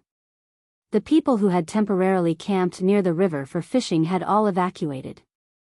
Before the rainy season ended, they would not go near the river again. Thinking that Xiao Xian might not know what would happen during the rainy season, Lang Jie specially told Xiao Xian some things that happened in the past years. When the rain outside became lighter, Lang Jie took Xiao Xian to walk around the area, so that Xiao Xian could be mentally prepared. Although the area they were guarding wouldn't be too difficult, they still had to pay more attention. That is to say, the hunting group will not leave for hunting until the rainy season ends? Xiao Xian asked. He had thought that they would only stay in the tribe for a while, and if there was no trouble, they would go hunting. But according to Langa's words, did it mean that they would have to stay in the tribe for the whole rainy season? Then what would people with insufficient food eat? There's nothing we can do about it. That's the rule of the tribe. For example, there are many people on the mountain. They store a lot of food, and the level of their prey is also high, so they can survive. But those at the foot of the mountain are in trouble. Even if they store some meat, the level of the meat is not high, so the energy provided is limited. Most of the time, they will still be hungry. Lang Jie chuckled. This is much better than winter, because during the rainy season, some things will come out. We can pick them up and eat them. Things? Xiao Xian couldn't help but frown when he thought of the various insects that came out of the training ground. If there was really nothing to eat, he could only start with them. You'll know when the time comes. Lang Jie didn't want to say too much. Anyway, you won't starve to death. Xiao Xian was really curious now. According to Langa's words, it was not the kind of insects that appeared in the training ground, but something else. It's only once a year. Although it may be dangerous, you'll be fine as long as you're careful. Don't worry. Lang Jie clenched his fist and hammered Xiao Xian's shoulder to encourage him. Xiao Xian rubbed his shoulder and looked at the river in the rain. From time to time, river overlords would appear on the river surface in the distance. After observing those river overlords, Xiao Xian had some doubts. Those river overlords seemed to be heading in the same direction, which could be seen from the way they leaped. If it was an individual case, it would be fine. But all the river overlords that appeared on the water surface were all heading in the same direction. There was no exception. Is that the upstream or downstream of the river? Xiao Xian pointed at the direction where the river overlords leaped and asked Langa, upstream or downstream? I don't know. I've never been there. It's too far. Lang Jie didn't care. For him, there was no difference between upstream and downstream of the river, so he didn't think too much about it. Xiao Xian looked in that direction, thinking about where it was and why those river overlords were heading in that direction. The river was big enough. If it wasn't fresh water, people would think that it was a sea at first glance. A sea? Could it be a river that flowed into the sea? Xiao Xian recalled the 2 hunting expeditions he went out with the hunting team, and speculated about the direction and terrain. He came to a conclusion that those river overlords were probably heading downstream of the river. If this river really flowed into the sea, then why would those river overlords swim towards the sea during the rainy season? Many fish would swim back and forth periodically due to reproduction, food, wintering, and many other factors. This was the so-called migratory characteristic. Then, were these river overlords also carrying out similar migratory behavior? Xiao Xian shook his head. Everything was just a guess. Even if he asked Lang Jie and the others, they wouldn't get the answer, because they didn't even know what a sea was. Whether those river overlords were swimming in a direction during the rainy season or not, Xiao Xian couldn't do anything about it now. However, when he went back later, Xiao Xian would record these phenomena in his notebook. Xiao Xian had already sorted out some animal skins suitable for recording things, including the pictures he saw in the cave. Xiao Xian had drawn them out from memory and stored them away. If the animal skins couldn't be kept for too long, he would copy them on stone slabs. Xiao Xian moved his eyes away from those giant beasts in the distance, and looked at the river bank for a while. Suddenly, he said, Lang Jie, do you think it's okay to build some fish fences here? Lang Jie was thinking about how much food they could get this rainy season, but Xiao Xian's words pulled him back to reality. He asked in confusion, fish fences? What's that? It's something made of wooden sticks and nets to catch fish. Xiao Xian roughly described it, and then continued, I'm thinking if we can use these fish fences to make a simple trap. Trap? Lang Ga's eyes suddenly lit up. It's actually very simple. Xiao Xian took out his stone knife and drew on the ground. Lang Jie, who also knew how to set traps, could infer what Xiao Xian meant when he saw what Xiao Xian said and connected it to the drawing on the ground. Patting his head, Lang Jie said regretfully, why didn't I think of this before? Xiao Xian wanted to make a simple fish fence-style trap. It wasn't difficult, and it didn't require any more sophisticated settings. Like setting a fish fence, it was just a fence made of wood or stone pillars. The fish fences would roll inwards like mosquito coils, but some were round inwards, and some were square inwards. Xiao Xian wanted to see the differences. The only opening of this kind of simple fish fence-style trap was facing the river. Or he could use the fish fences to make a pocket, like the letter omega, omega. Unlike the former, this kind of trap had its back facing the river, so when the tide went down, the fish swimming in would be trapped inside. Unless the fish swimming in were very intelligent, they could generally be trapped. Xiao Xian had tried it in his previous life. However, Xiao Xian had never participated in the tribe's rainy season patrol, so he didn't know if he could add such a setting, so he asked Lang Ga, yes. No problem at all. Lang Jie looked at the river level that hadn't started to rise yet, and called Xiao Xian, let's hurry up and find some stones. Before the river level rises, let's set up this trap. Because some things in the river ate wood, they couldn't use wood to set up fish fences. They could only use stones. However, when they didn't pay attention to stones, it was relatively easy to make stone pillars for the fish fences. Therefore, when Mai brought the first group of people to start patrolling, he saw Xiao Xian and Lang Jie working on the river bank. From the place near the river to the stone line set up by the tribe, there were fish fences at a certain distance. Because they were in a hurry and didn't pay attention to aesthetics, the stone pillars weren't uniform in thickness. Some of them were even as thick as a person's thigh, and people could stand steadily on them. Chapter 91. What are you doing? Is this a trap? Mai came over and asked. When the river rises, we can stand on it. The person standing next to me laughed. They didn't know why Xiao Xian and Lang Jie were doing this, but they all knew that Lang Jie was interested in setting traps. Although most of the time he only set traps like ground bows, he would also set some other traps. Lang Jie told the others about his and Xiao Xian's idea, and they were all very curious. As for the fish fences here, it was not a problem for them, but also convenient for them. When the river rose, they could even jump on them. You should go back. We'll patrol tonight. Lang Jie, you bring some people here early tomorrow. Mai said. Okay, we'll go back as soon as we finish the last one. I didn't notice it just now, but now I realize that I'm really hungry.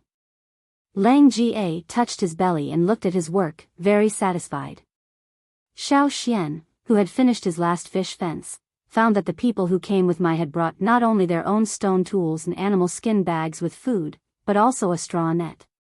Uncle Mai, what are you going to do with the straw net? Xiao Xian asked. Well, Mai smiled, of course it's for food. Seeing that Xiao Xian was still confused, Mai said, you'll know when you come here tomorrow. By the way, remember to bring a big net bag when you come here tomorrow. Although Xiao Xian didn't know what they were going to put in the net bag, he still prepared a net bag for them. The next day, Xiao Xian brought Caesar and Cha-Cha to Old Ka's place early in the morning, and then went to the patrol area. When Xiao Xian arrived, Lang Jie and the other patrolmen were already there. What surprised Xiao Xian was that Mai and the others' straw nets were filled with watermelon-sized snails. Not only that, but they could also see that near the river bank, sharp horns that were gradually growing in size appeared on the surface of the river. Those were all conches, and they were all moving towards the river bank. Although it didn't seem like a lot now, if they continued like this, everyone would be able to get a lot by the time the patrol ended. Just look at the microphones and they would know. Their shells were so thick that even the piranhas in the river couldn't do anything to them. However, the people in the tribe were different. After all, people could use tools to pull them out of their shells. Don't be fooled by their hard shells. If you take them back and cook them, the shells will break easily. In the past, some people wanted to use their shells to make things, but after a period of time, they broke easily, Mai said to Xiao Xian. Even if these snails didn't provide much energy individually, the quantity was there, and they could indeed solve the food problem. No wonder Lang Jie wasn't worried. According to Mai, these snails usually didn't come out. They would only come ashore in large batches after the rainy season officially started. The good thing was that these snails didn't have any attack power. They were completely provided as rations for people who were short of food during the rainy season.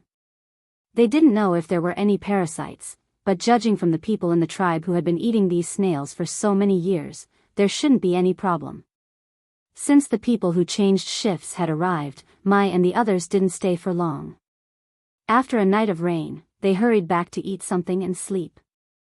After a good rest, they would come back to continue the patrol. You guys stay here first. If you find something abnormal that you can't deal with, blow the whistle immediately. Do you hear me? Mai said to Lang Jie and the others. Got it. It's not the first time we patrol in the rainy season. I've already told Xian. I'll take care of him. Don't worry. Lang Jie waved to Mai, and then immediately rushed over to check the fish fences made yesterday. The rain didn't stop.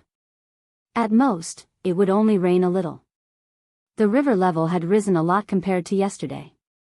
Yesterday, more than half of the fish fences closest to the river were already submerged in the water. At this level, no fish would get in. It was still early, and they didn't find anything abnormal on the river. Xiao Xian picked up the snails with the others. Xiao Xian didn't know which species these snails belonged to. They had different shapes and colors, but Lang Jie said they could all be eaten. Xiao Xian didn't care too much. When they climbed ashore, he directly picked them up and threw them into the straw net. However, they stuck close to the ground, so it was not easy to pull them down from the stones on the slippery areas. They didn't encounter any problems for most of the day. Except for the various snails climbing to the river bank, there was nothing else. When Xiao Xian went back that day, he sent a lot of snails to the kids in the orphan cave and old Ku. After all, he couldn't eat so many snails by himself. Caesar didn't eat snails, but Cha-Cha enjoyed them for a while. She only tried to peck the snails out of the shells for fun. On the third day of Xiao Xian's patrol, the river level had completely surpassed the first fish fence. The first fish fence was not big, only 2 meters in diameter. At that time, they thought it was too small, so they didn't tear it down and rebuild it. Instead, they made the second fish fence much bigger. Therefore, when the river level surpassed the first fish fence, the second fish fence, which was almost parallel to the first one, was only partly submerged in the water. What do you think? Lang Jie picked up the snails and threw them into the straw net, and shouted to Xiao Xian. Xiao Xian stood by the first fish fence and looked inside carefully. There were no fish. Other than that, there were no piranhas with big heads and mouths full of sharp teeth. There were no other fishes around, as if they had all disappeared. When the water level was rising, there was not even a single fish to be seen. So, the fish fences were all for nothing? No, he could wait and see what else was in the river besides the fishes. Just keep them. Xiao Xian looked at the fish fences under his feet, and decided to leave them here for the time being. He would remove them when the water level went down. Anyway, they wouldn't interfere with the patrol. Nothing. Xiao Xian answered. When he got up and was about to go to the bank, Xiao Xian suddenly felt a chill sweep over him. Danger! Just when he was about to jump away from the fish fences and run to the bank, he heard Lang Ga's hurried shout. Don't move. Don't move. To move, or not to move. These two thoughts flashed through Xiao Xian's mind in an instant. In the end, Xiao Xian decided to follow Lang Ga's words and stay there. Although he didn't move, the muscles all over his body were ready to move. Once something happened, he would move to the next step. His hand had already touched the stone knife. On the other side, Lang Jie didn't have time to pick up the snails anymore. He ran over with the others, and when he ran, he threw the snails in his hand into the water 30 meters away from Xiao Xian. Xiao Xian could hear the snails falling into the river, but the needle-like gaze was still there. Xiao Xian was frozen in place, maintaining his previous posture, not moving an inch. If he looked up, he would be able to see the source of the cold gaze. But at this moment, Xiao Xian held back, and his eyes didn't wander. Not far away from Xiao Xian, a triangular head appeared on the surface of the water. There were 2 round eyes on the head. At this moment, a soft sound came from the water in front of him. It wasn't obvious in the rain, but Xiao Xian heard it clearly. Gua. Xiao Xian, fuck. He finally knew why Lang Jie told him not to move. Chapter 92. On Lang Ga's side, a few people were trying to attract attention. Xiao Xian felt the gaze in front of him stare at him for about 2 minutes before moving away. Xian, run! Lang Jie shouted from the side. There was no need for Lang Jie to shout. Xiao Xian had already sensed that the other party had moved away from him. His legs gathered strength in an instant, and his bent knees shot out. Crack! The stone pillar under his feet suddenly cracked, and Xiao Xian's body shot out like an arrow. The moment Xiao Xian left the stone pillar, he caught a glimpse of a long shadow shooting out and then retreating quickly from the corner of his eye. If Xiao Xian had been a little slower, he might have been swept by that long shadow. Xiao Xian knew what that long shadow was. If he was touched by it, he would be directly dragged into the water. At the same time, Lang Jie and the others had already thrown the spears in their hands at the creature in the water. They didn't dare to directly throw the spears earlier because Xiao Xian's position could easily injure him. Now that Xiao Xian had left, they didn't have to be restrained. The muscles on their arms bulged as they threw the spears in their hands. the stone spears pierced through the curtain of rain. Xiao Xian could still hear the whooshing sound of the spears as they flew through the air. Puff! Puff! Puff! 3 spears pierced the body of the creature in the water, and red blood flowed out. If the piranhas were here, they would have followed the smell and come over to snatch it. But now, other than the struggling of the creature that had been shot, there was nothing else. Whooshing! Another 2 spears were thrown. Long straw ropes were tied to the spears. Obviously, they were used to drag the prey that had just been shot to the shore. As the people on the shore retracted the straw ropes, Xiao Xian finally saw the figure of the creature. It was a little different from what he had imagined. The creature that had been dragged to the shore did indeed look like a frog, but what was more obvious was that it had a long tail behind it. A tadpole? A tadpole that had not yet developed into a frog but had grown both front and rear limbs? Xiao Xian didn't expect to see something like this when he heard the screams just now. The long-tailed frog that was shot was still struggling, but its struggle was a little weaker than before. Its forelimbs and back legs were kicking, leaving marks on the riverbank. After the long-tailed frog was stabbed a few more times and stopped struggling, Xiao Xian took a closer look. In addition to its long tail, its limbs were webbed instead of toes. Opening its mouth, there were some sharp teeth in its mouth. Other than that, it looked exactly like a fully transformed frog. Not only that, but the size of this long-tailed frog also made Xiao Xian speechless. Not counting its long tail, its body length was already more than 5 meters long. No wonder Lang Jie and the others were so nervous. It was Xiao Xian's first time seeing such a big frog with fangs and a long tail. I was almost scared to death just now. Seeing that Xiao Xian was safe and sound, Lang Jie let out a long sigh of relief. Then, he warned Xiao Xian, "This thing came out. You have to be careful from now on. It's best not to go to the fish fence for the next few days." Whether or not they could catch fish was a small matter. Their safety was the most important thing. Lang Jie still had a lingering fear. He didn't expect the thing in the water to come out so soon. When he saw the 2 round eyes peeking out of the water very close to Xiao Xian, Lang Jie felt as if a basin of cold water had been splashed on his face. Some of the people who had been on patrol had been swept into the water. Those who had been pulled into the river never came back. Although everyone had taken precautions and hunted many of these things every year, they still fell into the trap if they were not careful. In front of the prey, they couldn't be careless. Watching the others slaughter the long-tailed frog, Lang Jie told Xiao Xian some things he needed to pay attention to. He also told Xiao Xian about some previous tragedies, in order to attract Xiao Xian's attention. As for this thing, it's not bad to eat. We can still hunt some now, but in 2 days, it will be difficult to do so, Lang Jie said. On the same day, Xiao Xian hunted 3 long-tailed frogs with Lang Jie and the others. Except for the different patterns on the surface of the skin, these 3 frogs were all strange species with large fangs and long tails. The people on patrol shared some of the frogs and brought them back after the patrol. It was not bad to eat. Although it was not as tender as the frog meat that Xiao Xian had eaten in his previous life, it contained more energy than snail meat. The rainy season here was relatively short compared to winter, but it was not a matter of 1 or 2 days. It was about 30 days. No one could tell the exact time, because it was different every year.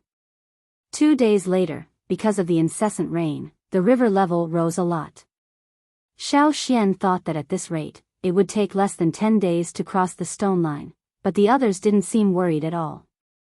When Xiao Xian came to the riverbank to patrol, from the shallow water to the deeper areas, he could see a lot of slightly triangular heads and round eyes along the riverbank, densely packed.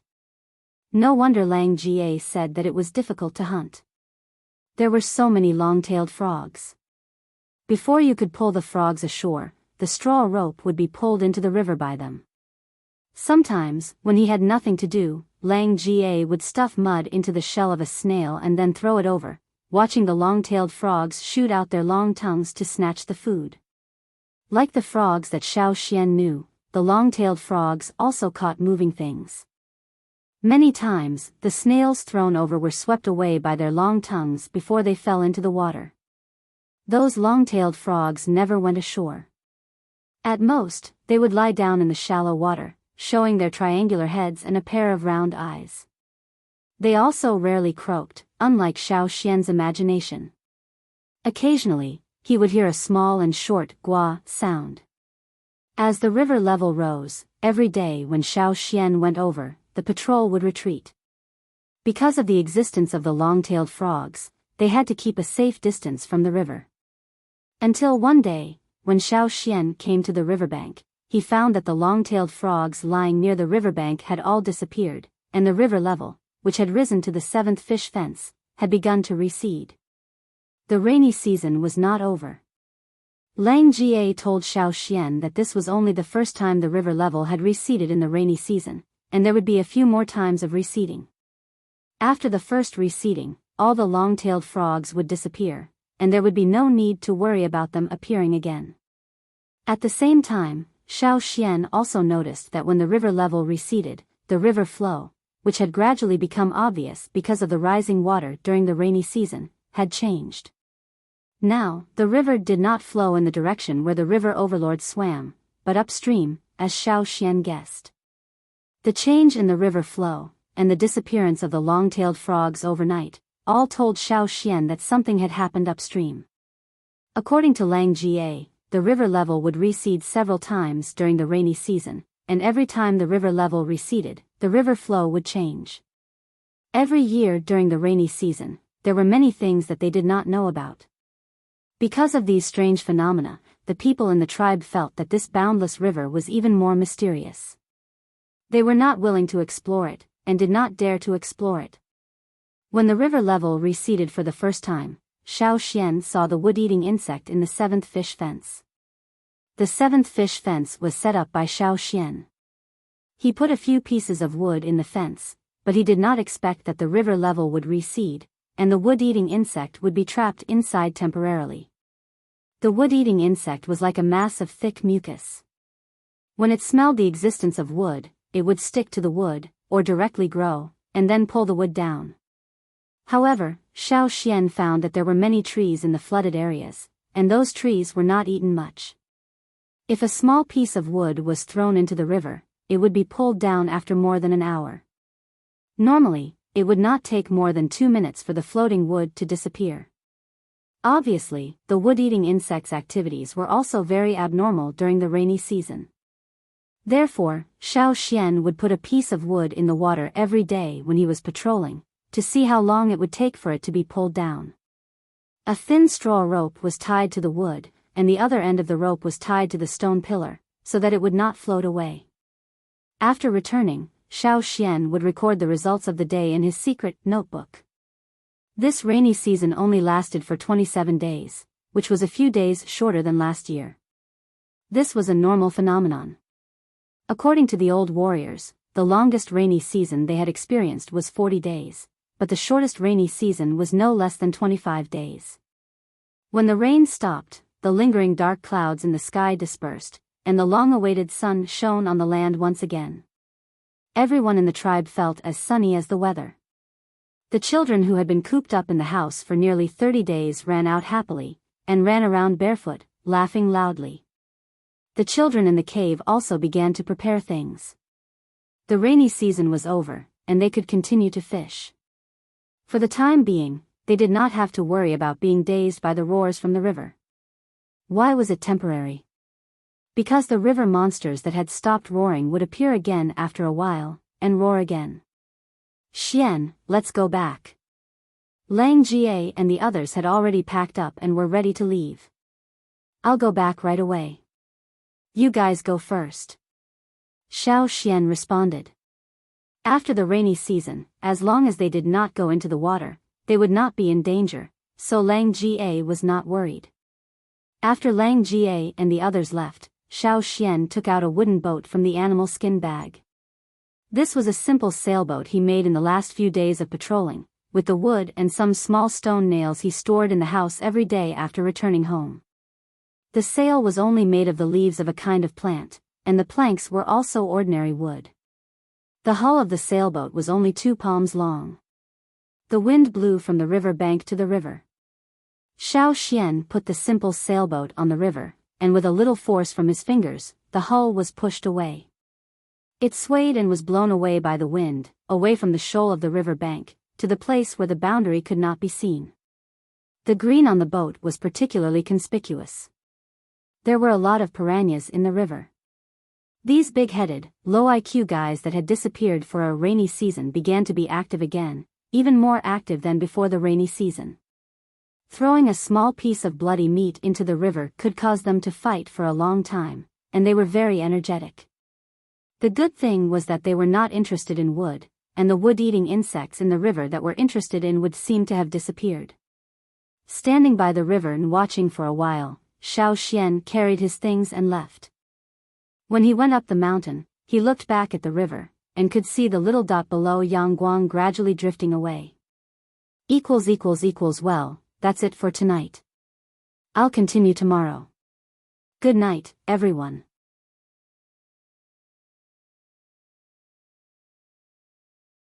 Chapter 93. After the end of the rainy season, it was Ta's hunting team's turn to go hunting.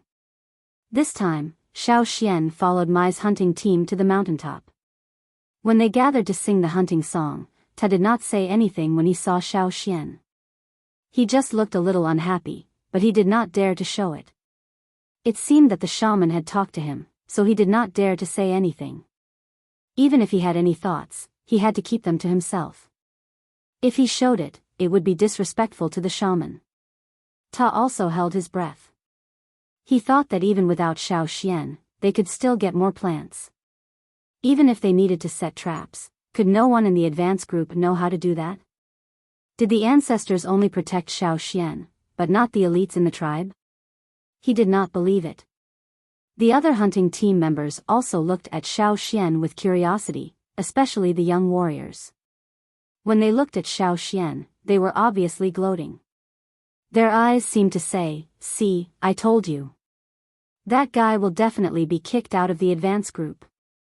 Lang Jie was worried that Xiao Xian would think too much, so he kept comforting him on the way up the mountain. However, he did not know that Xiao Xian did not care about it at all. He was the one who had suggested it. Caesar and Cha-Cha were left in Old Ku's place. There was still some food left, and they all moved there. There was still some food in the ice cave on the mountaintop, so they would not starve. The hunting time was a little tight this time. As soon as the rainy season was over, Ta quickly gathered the leaders of each hunting team to prepare for the hunting trip. They had to come back before the full moon, because during the full moon, the beasts in the forest would be extremely violent. Therefore, according to past experience, no matter which hunting team went out at this time, they must make sure to come back before the full moon. It would be best if they could come back a few days earlier. Last time, when Xiao Xian went hunting with Mai and the others, the hunting team stopped at the second foothold on the hunting route because of the discovery of the ancestors. But this time, the hunting in the first and second footholds went smoothly, and Xiao Xian followed them to the third foothold. There were many lakes in the hunting ground of the third foothold. After the rainy season, the water level of the larger lakes rose, and a few smaller lakes appeared in other places. After the rainy season, many wild beasts came out to play, including many ferocious beasts. With the previous hunting experience and the increase in strength, the harvest this time was very rich. Because of the large proportion of high-level prey, the prey brought back this time was enough to last more than 50 days. In the tribe, Old Ku was not as worried as before.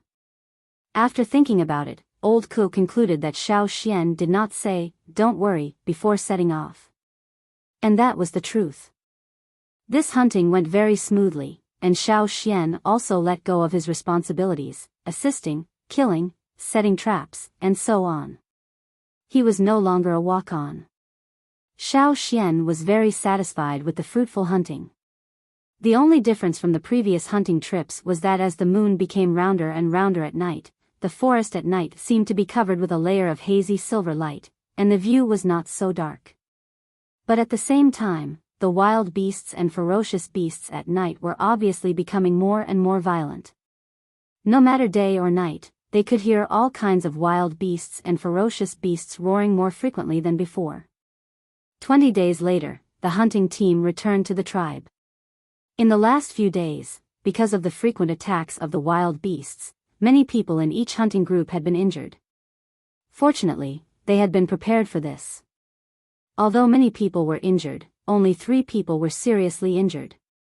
Compared to the current situation, 3 people were not that serious. Fortunately, no one in Mai's hunting team was seriously injured. When they returned to the tribe, Xiao Xian found that the level of the river at the foot of the mountain had decreased a lot. The fish fences were still there. The first fish fence was originally close to the river, and after the end of the rainy season, the rising river level fell back down. Compared with before the rainy season, the river level was only a little higher, and the river water was in contact with the first fish fence. But now, more than 20 days had passed. When they came back, the river level had decreased a lot, even lower than before the rainy season. It's going to be a full moon soon, and the river level will decrease faster in the next few days. Lang Jie said. After thinking for a while, Lang Jie smiled and said, "The fish fences we set didn't catch anything during the rainy season, but after the full moon this time, maybe we will catch something." The strange thing about this world was that the 2 moons in the night sky were only full once a year. At that time, the 2 moons in the night sky would meet, overlap, and then separate again, moving in different directions. The night of the full moon was the time when the 2 moons overlapped. At this time last year, Xiao Xian, like the other children, spent most of his time in the cave. He didn't get close to the river, so naturally, he didn't see the ebb and flow of the river. This year, there were more people fishing, but when the river level decreased, they were still not allowed to touch the water. Those who were supposed to stay in the cave continued to stay in the cave. After collecting the game, Xiao Xian led Caesar and Cha-Cha back. They have been a little restless recently. You should pay attention to them. Old Ko said. Xiao Xian saw the pile of bones next to him. The long bones were bitten into small pieces, and Caesar didn't eat them, so he just threw them there. There were many scratches on the ground made by the wolf's claws. As for Cha-Cha, she was very active before. She wanted to peck at everything she saw. She even used her claws to scratch and Cha-Cha. But recently, she became very quiet and motionless. If she wasn't sleeping, she was just squatting in her nest and didn't go anywhere. After Xiao Xian returned to the wooden house, he looked at the energetic Caesar and the unusually quiet Cha-Cha. After thinking for a while, he took out his knife and decided to make something. During this hunting trip, the leaves of a tree reminded Xiao Xian of a small toy. Boomerang, also known as a boomerang, was something that Xiao Xian used to play with when he was a child. It could be made with paper, but in the tribe, it was better to use wood. Xiao Xian made a V-shaped boomerang. After becoming proficient in making stone and wood, it wasn't difficult to make a boomerang like this. He was very familiar with it. In less than an hour, Xiao Xian walked out of the door with the finished product. "Caesar, come out." Xiao Xian called out the wolf that was wandering around the house. He patted the wolf's head with the boomerang in his hand and said, "I'll throw it out. You pick it up." When he trained Caesar in the past, Xiao Xian would sometimes throw out a branch or a bone for Caesar to pick up. So, Caesar was familiar with this. Seeing Caesar's eyes on the boomerang in his hand, Xiao Xian knew that he was ready. He threw the boomerang in his hand.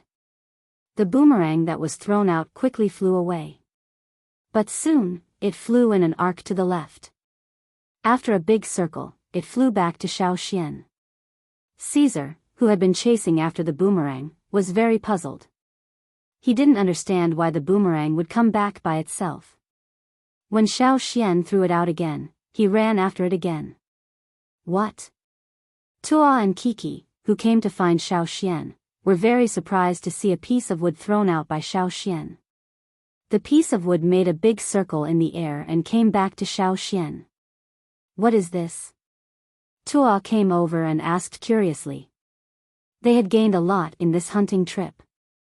Compared to their previous hunting trips, the quantity was still considerable. But in terms of quality, it was not as good as the green thief and the wind ball. Even though some people in the team had set up traps outside at night, they still didn't gain anything. Some of the traps were even destroyed by unknown forces. He came to find Xiao Xian to ask if Xiao Xian wanted to join the advance group again. Unexpectedly, he saw such a novel thing as soon as he arrived. "This is a boomerang," Xiao Xian said. "Can I have a try?" Tuo was itching to try. "Sure." Xiao Xian handed the boomerang to Tuo and explained the technique. "Won't it really be thrown away?" Tuo was still unsure. After all, he was used to throwing stone spears and other things. He always felt that this thing would fly far away once it was thrown out. As for flying back, no. Xiao Xian said affirmatively. "Okay, let me try first." Tuo gave it a try. Seeing that it could really fly back, he was relieved and used more strength for the second time. Kiki, who was standing next to Tuo, opened his eyes wide without blinking. He saw the piece of wood thrown out by Tuo and then fly back again. He swallowed his saliva and rubbed his palms. "Let me do it." When Tuo caught the flying boomerang, Kiki rushed to grab it. However, the result of his carelessness was that the wooden boomerang was broken before it could be thrown out.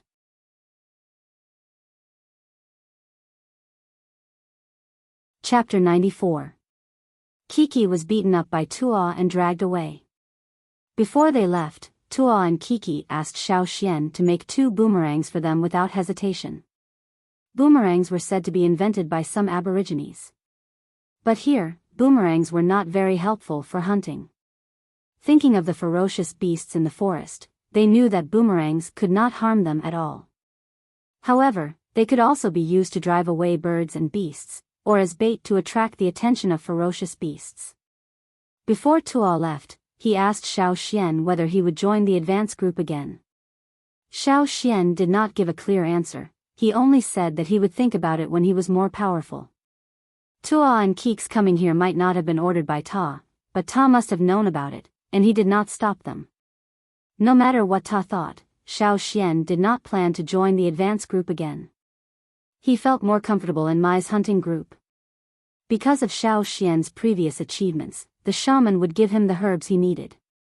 Xiao Xian gave those herbs to old Ku, who now looked much more energetic than before. When he came to himself, he saw that Caesar was still squatting on the ground, looking at the broken boomerang.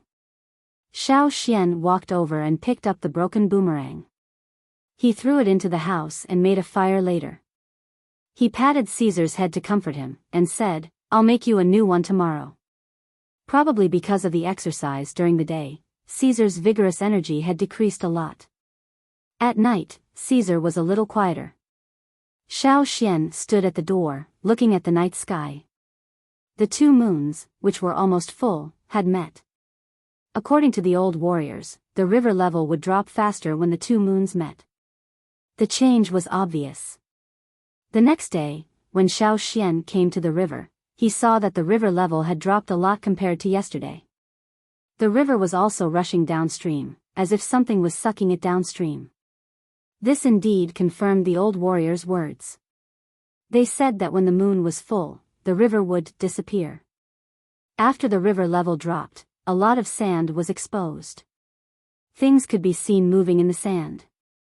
Sometimes, an unknown bird would fly to the sand to peck, but sometimes, a big mouth would jump out from the sand and bite the bird into the sand.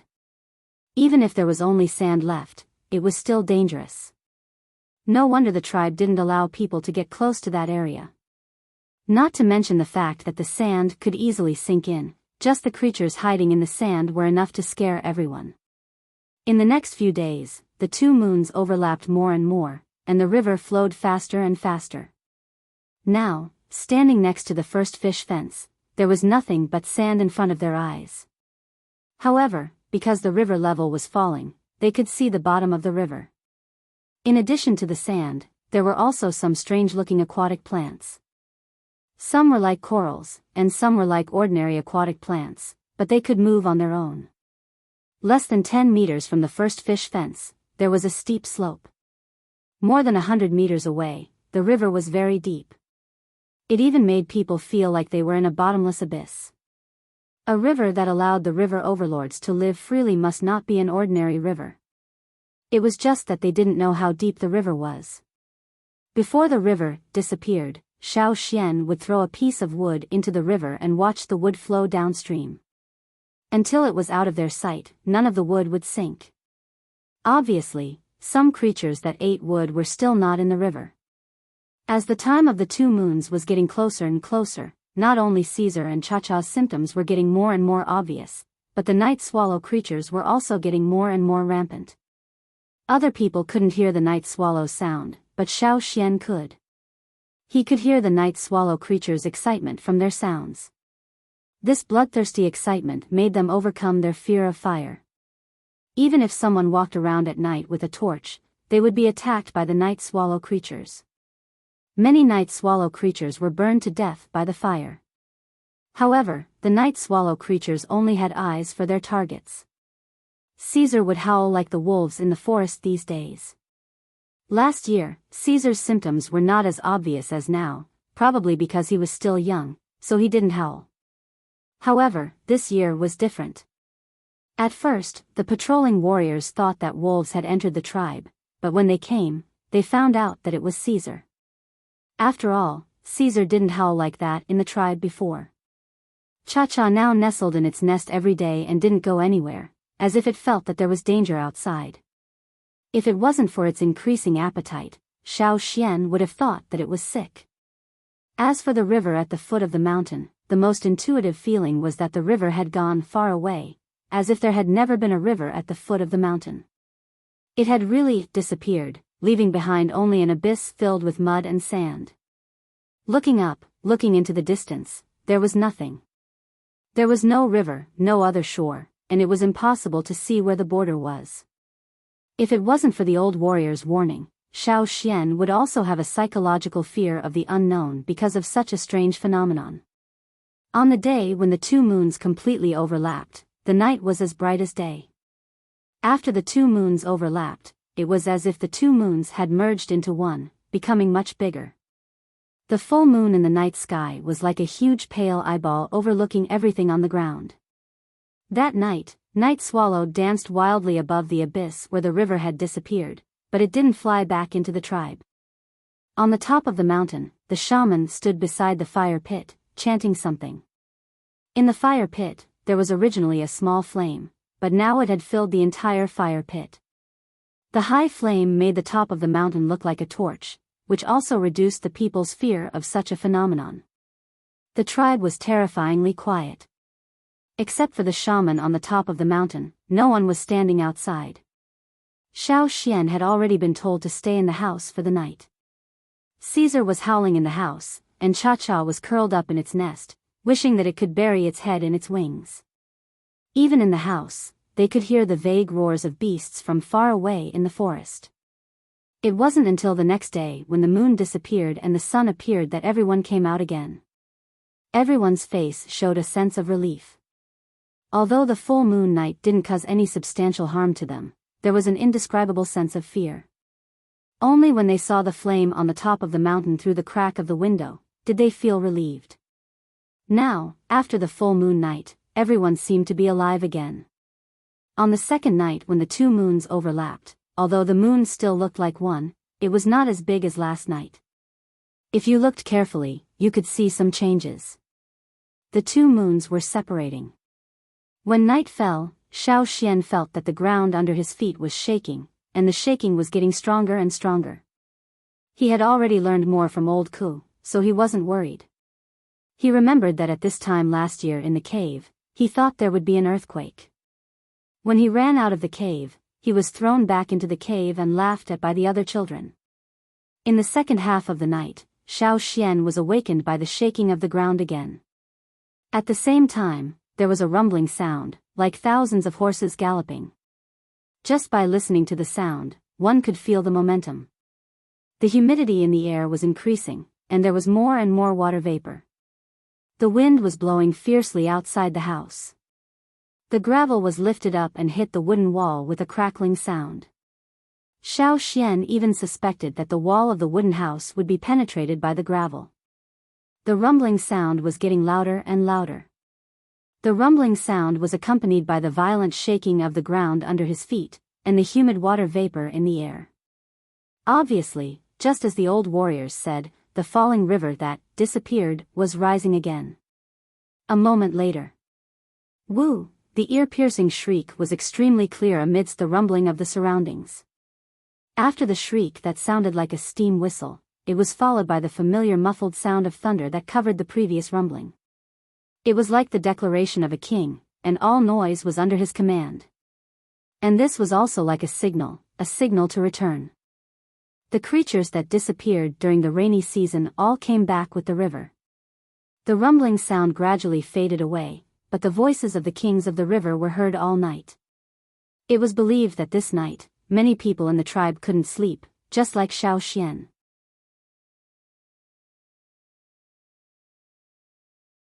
Chapter 95. In the morning, as soon as Xiao Xian walked out of the door, he saw Lang Jie running towards him, out of breath. "Xian, go to the river. Quick." Lang Ga's face was red, not sure if it was because he was too tired, or because he was too excited. "What's wrong?" Xiao Xian was confused. "Fish fence. Fish fence." Lang Jie did not say much, but pulled Xiao Xian and ran towards the river. Early in the morning, Lang Jie went to the riverside to check on the fish fences. Based on his experience in the past few years, he certainly knew that there would be a big wave by the river last night, and thought that maybe something would be trapped there. But in the past 2 days, no one came to Xiao Xian because they were not calm. Today, when he couldn't wait to check the fish fence, he found that there were many aquatic creatures in the fish fence. Not only the big-headed piranhas, but also many other creatures that he had never seen before. At that time, Lang Jie was so excited that he checked the fish fences one by one. Later, he asked some patrolling soldiers to help him kill the fish that had almost escaped from the fish fences, but the fish trapped in the fish fences hadn't been killed yet. Because of his excitement, he only paid attention to the creatures in the fish fences. Lang Jie did not remember until now, so he immediately went to find Xiao Xian. Last night, the river rose again and returned to its original state, as if the abyss 2 days ago was just an illusion. When Xiao Xian came to the river, there were many people around the fish fence. Some of them were warriors who were responsible for patrolling the river bank, and some were people who came from the mountain foot district to check out the situation. The children in the orphan cave were also craning their necks. People were curious, and they loved to watch the fun. At the same time, they also knew that as long as they set up such a fence at the right time, many good things could be stopped. When Xiao Xian came over, he saw a 1-meter-long clam, which had been pried open and chopped into pieces and put aside. "I met that this morning, and it almost escaped. Fortunately, it didn't run very fast." Lang Jie chuckled. "That thing's shell is really tight. It took me a lot of effort to pry it open." After pushing the crowd away, Lang Jie excitedly pointed at a fish fence and said to Xiao Xian, "Xian, look, there are a lot of preys here. A lot of prey that I've never seen before." As a hunter who had hunted for more than 10 years, Lang Jie was naturally just like the other warriors. He was interested in many new prey and had already started to dissect some in the morning. Xiao Xian jumped onto a stone pillar of a fish fence and glanced around. There was something in every fish fence, and most of them were big-headed piranhas, which were all lifted up by the waves. Lang Jie was not interested in those big-headed piranhas, so he only kept 2 of them as a token. After discussing with Xiao Xian, he gave the rest to the people from the Mountain Foot district and the children in the orphan cave. After all, Lang Jie was not short of food, and he didn't care about this kind of fish. Xiao Xian didn't need it either. Lang Jie held the long spear and poked the piranhas out of the fish fence one by one. Every time the spear went down, a fish would be pierced through. With a flick of the spearhead, the piranhas would be picked out and thrown aside. The onlookers only wanted to see if the fish were back. If they were back, they could continue to fish in the following days. They didn't expect that they could also get some benefits from watching the fun. When they saw Lang Jie throw the fish aside, they all rushed up to grab them. There was no water in the fish fence, and there were many dead fish inside. They all killed each other. The blood that flowed out when Xiao Xian poked the fish made the fish fight even more fiercely. Xiao Xian saw many strange fish. Some had long and narrow eyes, some had flat bodies like manta rays, and some were like pufferfish, which swelled into a big ball and pushed the other fish to the side. Xiao Xian even saw some shrimps and crabs, but they looked different from the shrimps and crabs he saw in his previous life. They were not as big as the other fish. Well, even if there were big shrimps and crabs, the fish fences couldn't trap them. Even if they were here yesterday, they would have already run away. How about this one? I think it's edible. Hey, this one is good. It looks fierce. Even if it's not edible, take it out and play with it. Look at that fish, it changed color with a poke. There were many onlookers around. Xiao Xian was watching when he heard Lang Jie shout, I think I've seen this one before when I was hunting, but it didn't look like this. Xiao Xian looked over, and when he saw the creature Lang Jie was talking about, he was immediately amused. Oh, there's a turtle. To be exact, it looked more like a snapping turtle. When Xiao Xian looked over, it was biting the tail of a piranha next to it, directly tearing off a large piece of meat from the tail. Xiao Xian pointed at the snapping turtle with his spear and said to Lang Jie, keep that for me, I'll cook it when I get back. Okay, I'll keep it for you. Lang Jie was overjoyed by the day's harvest, and he didn't care at all about this thing that he seemed to have seen before. He didn't care whether the fish he caught in the fish fence could be eaten or how much energy they could provide. He just felt a sense of accomplishment when he was surrounded by so many people, just like when he was walking on the path of glory for the first time. See, besides setting ground bows, I also know how to set traps to catch fish. Lang Jie was instructing people to run errands, and many people from the Mountain Foot district came to Lang Jie to learn from him. Lang Jie, who was standing on the stone pillar of the fish fence, had not stopped talking since he came here. Xiao Xian looked around, and he didn't want to steal the limelight from Lang Ga. Although these prey were shared by him and Lang Jie, he just wanted to see what other creatures there were in the river besides the piranhas. Xiao Xian let Lang Jie deal with the rest of the things in the fish fence, except for the turtle and a few fish. Xiao Xian squeezed out of the crowd and walked along the river bank. In a small forest near the river bank, many branches were broken, which should have been caused by last night. When the river rose, there should be big waves, and the river bank was obviously washed away, so the things in the fish fence might have been blown away by the waves. There were no broken branches on the shore, nor were there any floating objects on the river. Xiao Xian walked to the forest, broke off a branch, and threw it into the river. The branch floated on the river, rising and falling with the waves. But after only one breath, the branch sank, and after a short while, a series of bubbles rose up, like burps after a full meal. Those wood-eating insects also came back. During the rainy season, those insects might have followed the river beasts downstream, or like the long-tailed frogs, they had other places to go. But after the full moon, the river rose, and they came back. If his speculation was correct, Xiao Xian felt that if there was a boat between the end of the rainy season and the full moon, they might be able to safely row in the river. During that time, the river seemed to be very turbulent, but it was only the big-headed piranhas that were active. This was the so-called, when the tiger is absent, the monkey is king. Without many natural enemies, it was no wonder that the piranhas were so active during that time, and could fight for a long time with just a little bit of blood. Xiao Xian could not confirm whether the truth was as he speculated. Unfortunately, this was only once a year. If he wanted to confirm it again, he could only wait until next year's rainy season. Back in the wooden house, Xiao Xian wrote down today's observations and his own speculation in a secret notebook. After writing, he carefully rolled up the animal skin roll, tied it with a leather rope, and put it in a stone box. After sealing it, he moved the stone box to the corner under the bed. There were many things recorded in the animal skin roll, and Xiao Xian could not let other people in the tribe know about it. The information inside could cause panic, and could also bring more unnecessary trouble. Now Xiao Xian's ability was limited, and he could not bear the possible consequences, so he could only hide it. I hope one day I can use it, Xiao Xian whispered. Was there only such a tribe in the world? Today, the people in the tribe, as well as their predecessors, had only come into contact with people in their own tribe. They had never seen other tribes. When they talked about other tribes, it was like people in his previous life talking about aliens. They were too distant and only existed in legends, but they had never come into contact with them. Where were the others? Who were they? Xiao Xian could see some of them from the murals in the stone room in the cave.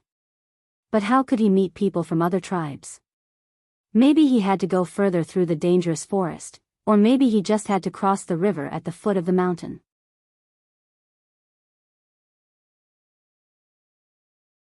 Chapter 96. After everything in the tribe returned to normal, Xiao Xian's life also returned to its original routine. Every 20 to 30 days, he would go out to hunt, then return to the tribe to make stoneware, learn how to make traps from old Ku, and train Caesar and Cha-Cha. In the blink of an eye, more than half a year had passed. During this time, Xiao Xian expanded his wooden house. Under old Ku's guidance, he added stone to make a wooden house, which was more solid than the original one. In terms of construction, Xiao Xian was indeed not as good as old Ku and the others, so all he could do was to follow old Ku's guidance. The newly built wooden house was twice as big as old Ku's house. There was also a workshop for making stoneware. Old Ku's equipment had already been moved in. While Xiao Xian was making stoneware, old Ku was sleeping in the room next door. He did not mind the noise and would wake up to instruct Xiao Xian. When Xiao Xian went out to hunt, old Ku would sit by the window and bask in the sun in his spare time besides making stoneware and helping to train Caesar and Cha-Cha. Every time Gu came over and saw old Ku's comfortable appearance, he felt very emotional. A year ago, who would have thought that old Ku's life would change like this? Cha-Cha grew very fast. It had been half a year since it hatched. The weak chick that could be held in one's hand was already almost as tall as Xiao Xian's shoulder when it raised its head. The previous wooden house was too small, so Caesar and Cha-Cha wanted to tear it down whenever they made a fuss. Therefore, during the expansion this time, Xiao Xian specially built 2 nests, one for the bird's nest and the other for the wolf's nest.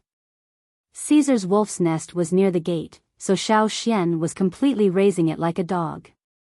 As for Cha-Cha's nest, it was specially built on the roof of the house.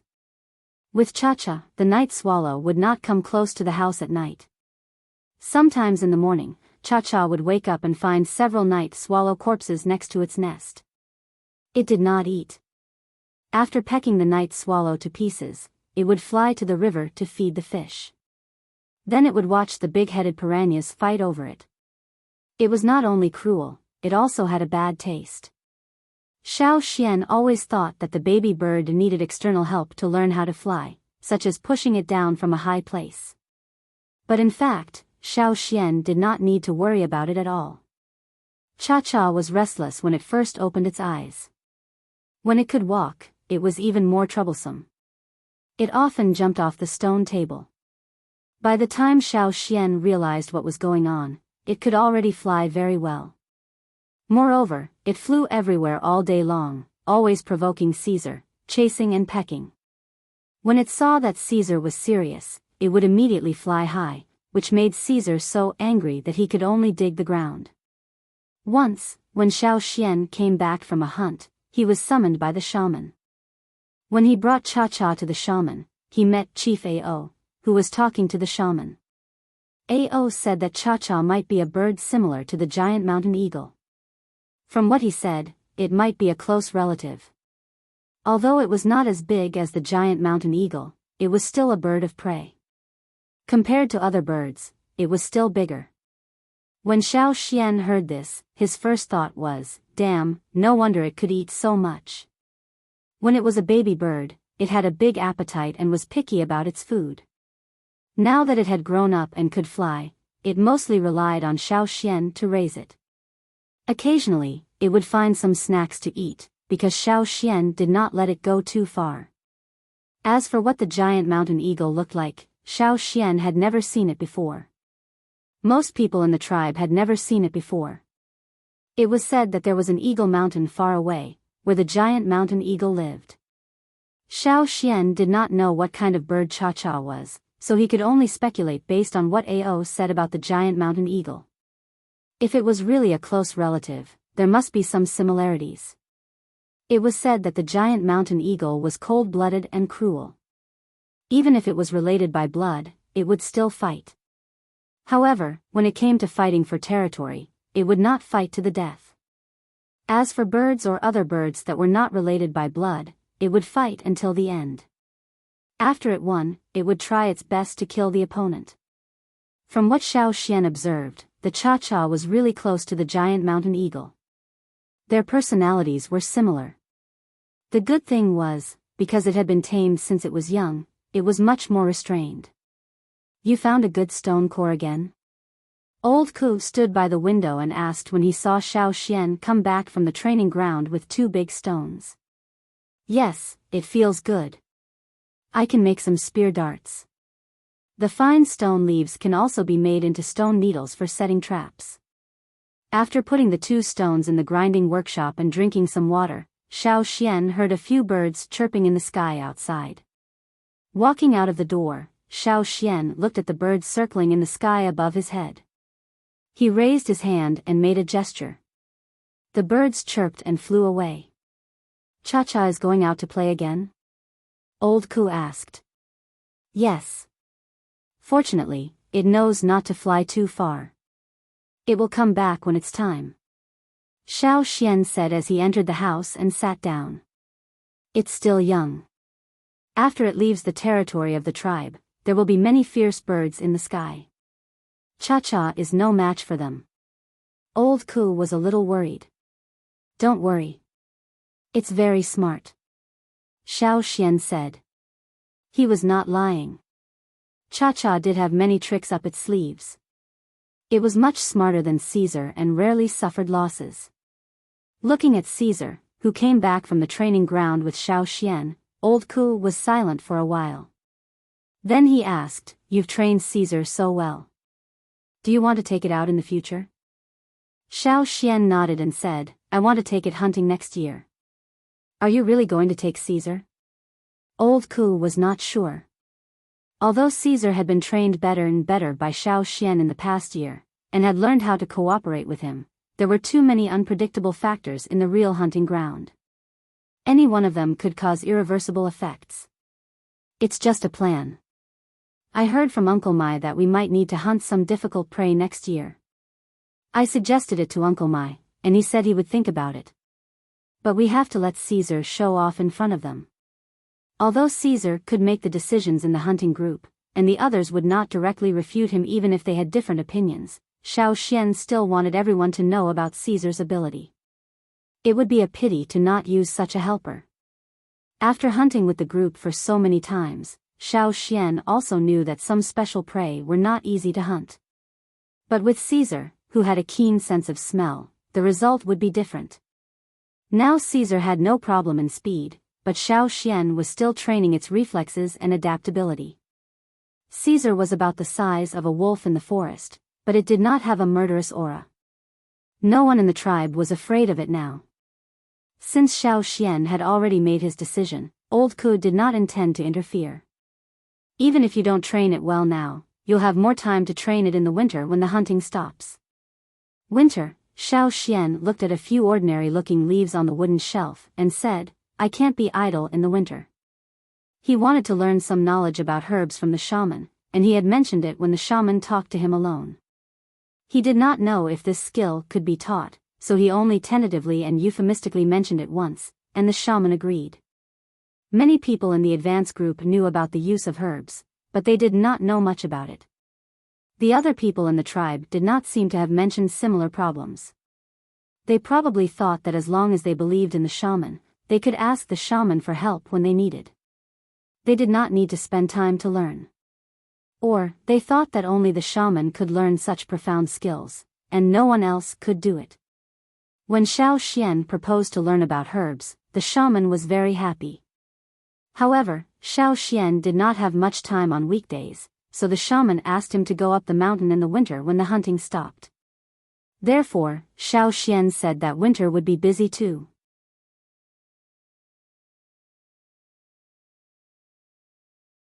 Chapter 97. With the end of the last hunting trip, the temperature gradually dropped. Xiao Xian dragged his last prey of the year down from the top of the mountain. The weather was getting colder. Winter would come in about 30 days. They put some food in the tribe's ice cave, and brought the rest down the mountain. The other hunting team was ready to go out, so they had to hurry up. When they came back, winter would officially come. Old Ku met his friends on the mountain, and Caesar stayed there to carry him down the mountain. As for Cha-Cha, Xiao Xian saw it flying in the sky when he returned to the tribe. After the sword cleansing ceremony, it was nowhere to be seen. As soon as Xiao Xian entered the house, he saw an eagle lying on the stone table. The eagle's head was hanging on the edge of the table, motionless. Xiao Xian was so scared that he thought the eagle's head was broken. Fortunately, the eagle quickly turned over and jumped down from the stone table. When it flapped its wings, several wooden chairs around it were knocked over. Even after growing up, Cha-Cha still retained his childhood habits. Whenever he had nothing to do, he would lie on the stone table and throw everything on the table to the ground. Xiao Xian whipped him several times, but he still didn't change. Looking at the eagle squeezing over, Xiao Xian cut a piece of meat and threw it over. Go out and eat. Even though the house had been expanded, it could not bear the eagle flapping its wings in the house. After Cha-Cha left with the meat in its mouth, Xiao Xian planned to process the meat and marinate it. He looked at the stone jar in the kitchen and found it was full. The kitchen was a room specially set aside by Xiao Xian. There was a simple stone stove in it, which was more convenient than a stone pot. Xiao Xian remembered there was an empty stone jar in the corner, so he walked over to take a look. There was an old stone vat, which was brought here by old Ku. It was quite old, and the mouth of the vat was cracked. It could not hold much water, so it was put here temporarily to store something else. There was a wooden lid on top of the stone vat. It had not been touched for some time, so it was covered with a layer of dust. Xiao Xian opened the wooden lid and looked inside. He saw a creature the size of a wash basin sitting quietly inside.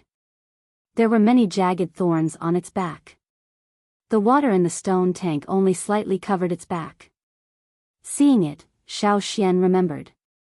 This turtle was caught in the fish fence during the high tide of the 2 moons. Xiao Xian asked Lang Jie to keep it for him to stew. Later, when Lang Jie brought it over, Xiao Xian directly threw it into the stone vat in old Ku's house.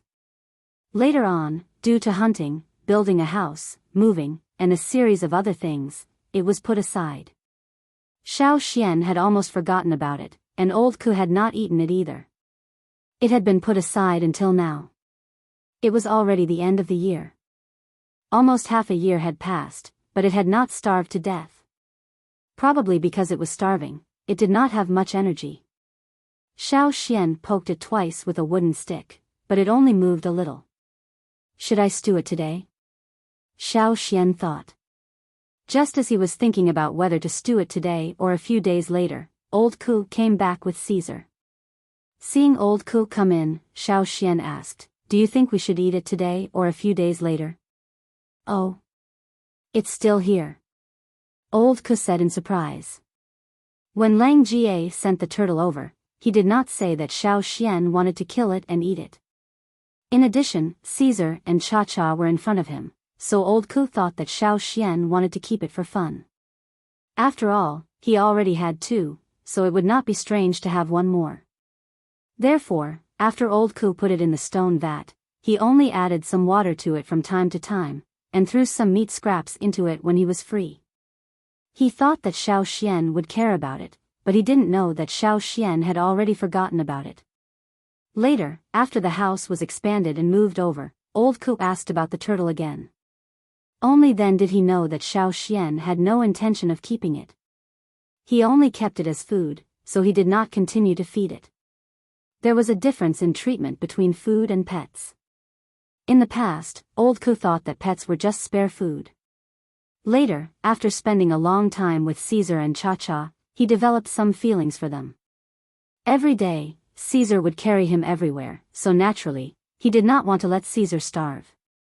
However, food was different. In the minds of the tribesmen, since it was food, why should they waste food to feed it? He put it aside until now.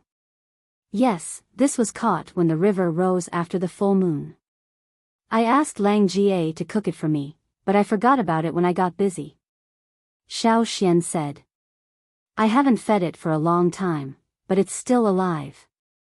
Old Ku sighed. After all, they did not lack food. They did not even finish the food in the previous stone vats, so they did not pay attention to the stone vat in the corner. This kind of creature can withstand hunger, has a long life, and does not die easily. Xiao Xian said as he threw a piece of freshly cut meat into the vat. The originally listless turtle immediately bit the meat. When it bit the meat with its eagle beak, because it used too much force, it pecked the wall of the stone vat, making a dong sound. Xiao Xian looked at the inner wall of the stone vat and found that there were all kinds of scratches and bite marks. If it was not for the thickness of the stone vat, it would have been pecked through. Perhaps, most of the cracks on the stone vat were due to the turtle. Why don't we eat it today? Xiao Xian turned to ask old Ku, but found that old Ku was staring at the turtle in the stone vat, thinking about something. Xian. Old Ku stared at the turtle and said. What? Didn't you say that you wanted to go to the mountain to learn from the shaman in winter? Old Ku asked. That's my plan, and the shaman agreed. Xiao Xian said. You can offer it to the shaman. Old Ku raised his finger and pointed at the turtle in the stone vat that was active again after eating the meat. Offer it to the shaman? The shaman did not lack food, so why would he care about this? But soon, Xiao Xian also reacted. Old Ku thought that the turtle had a good meaning. Just like what Xiao Xian said, longevity and immortality. Xiao Xian did not know what the turtle meant here, but in his previous life, many people did regard the turtle as a symbol of longevity and immortality. Moreover, this turtle really had a strong vitality. After leaving it here for so long, it was so hungry that it did not even have the strength to peck at the vat. Otherwise, such a stone vat would not be able to trap it. Thinking about it, when he caught it, the Lang Jie tortured the prey trapped in the fish fence for a while. Later, when he brought it here, he starved it for a long time. For nearly half a year, it did not eat much, but it still stubbornly survived. This made old Ku believe in the meaning of longevity and immortality that Xiao Xian said. People in the tribe always thought that things with good meanings should be offered to people they respected. Old Ku was one of them. In addition, Xiao Xian wanted to learn from the shaman, which was a kind of honor in his eyes. It was natural to offer this turtle that symbolized longevity and immortality to the shaman. Seeing that old Ku was so insistent, Xiao Xian did not force him to eat it. After all, he was not short of food. Okay, next time I go up the mountain to find the shaman, I will bring it with me. Xiao Xian answered. Hearing this, old Ku smiled. Before that, you have to take good care of it. Old Ku thought that the things offered to the shaman must be in the best condition, or they would not be able to show their sincerity. So, after 10 days of good food and drinks, Xiao Xian held the turtle's back with both hands, and lifted it up the mountain with its belly facing out. On the mountain, the shaman was sitting in the stone house, writing something on a roll of animal skin with a brush made from animal hair. When he heard that Xiao Xian came to offer food, he was curious. After all, Xiao Xian's hunting team had returned to the tribe for so many days. What could they offer now? Putting down the brush, the shaman raised his head and was about to say something, when he saw the turtle in Xiao Xian's hand.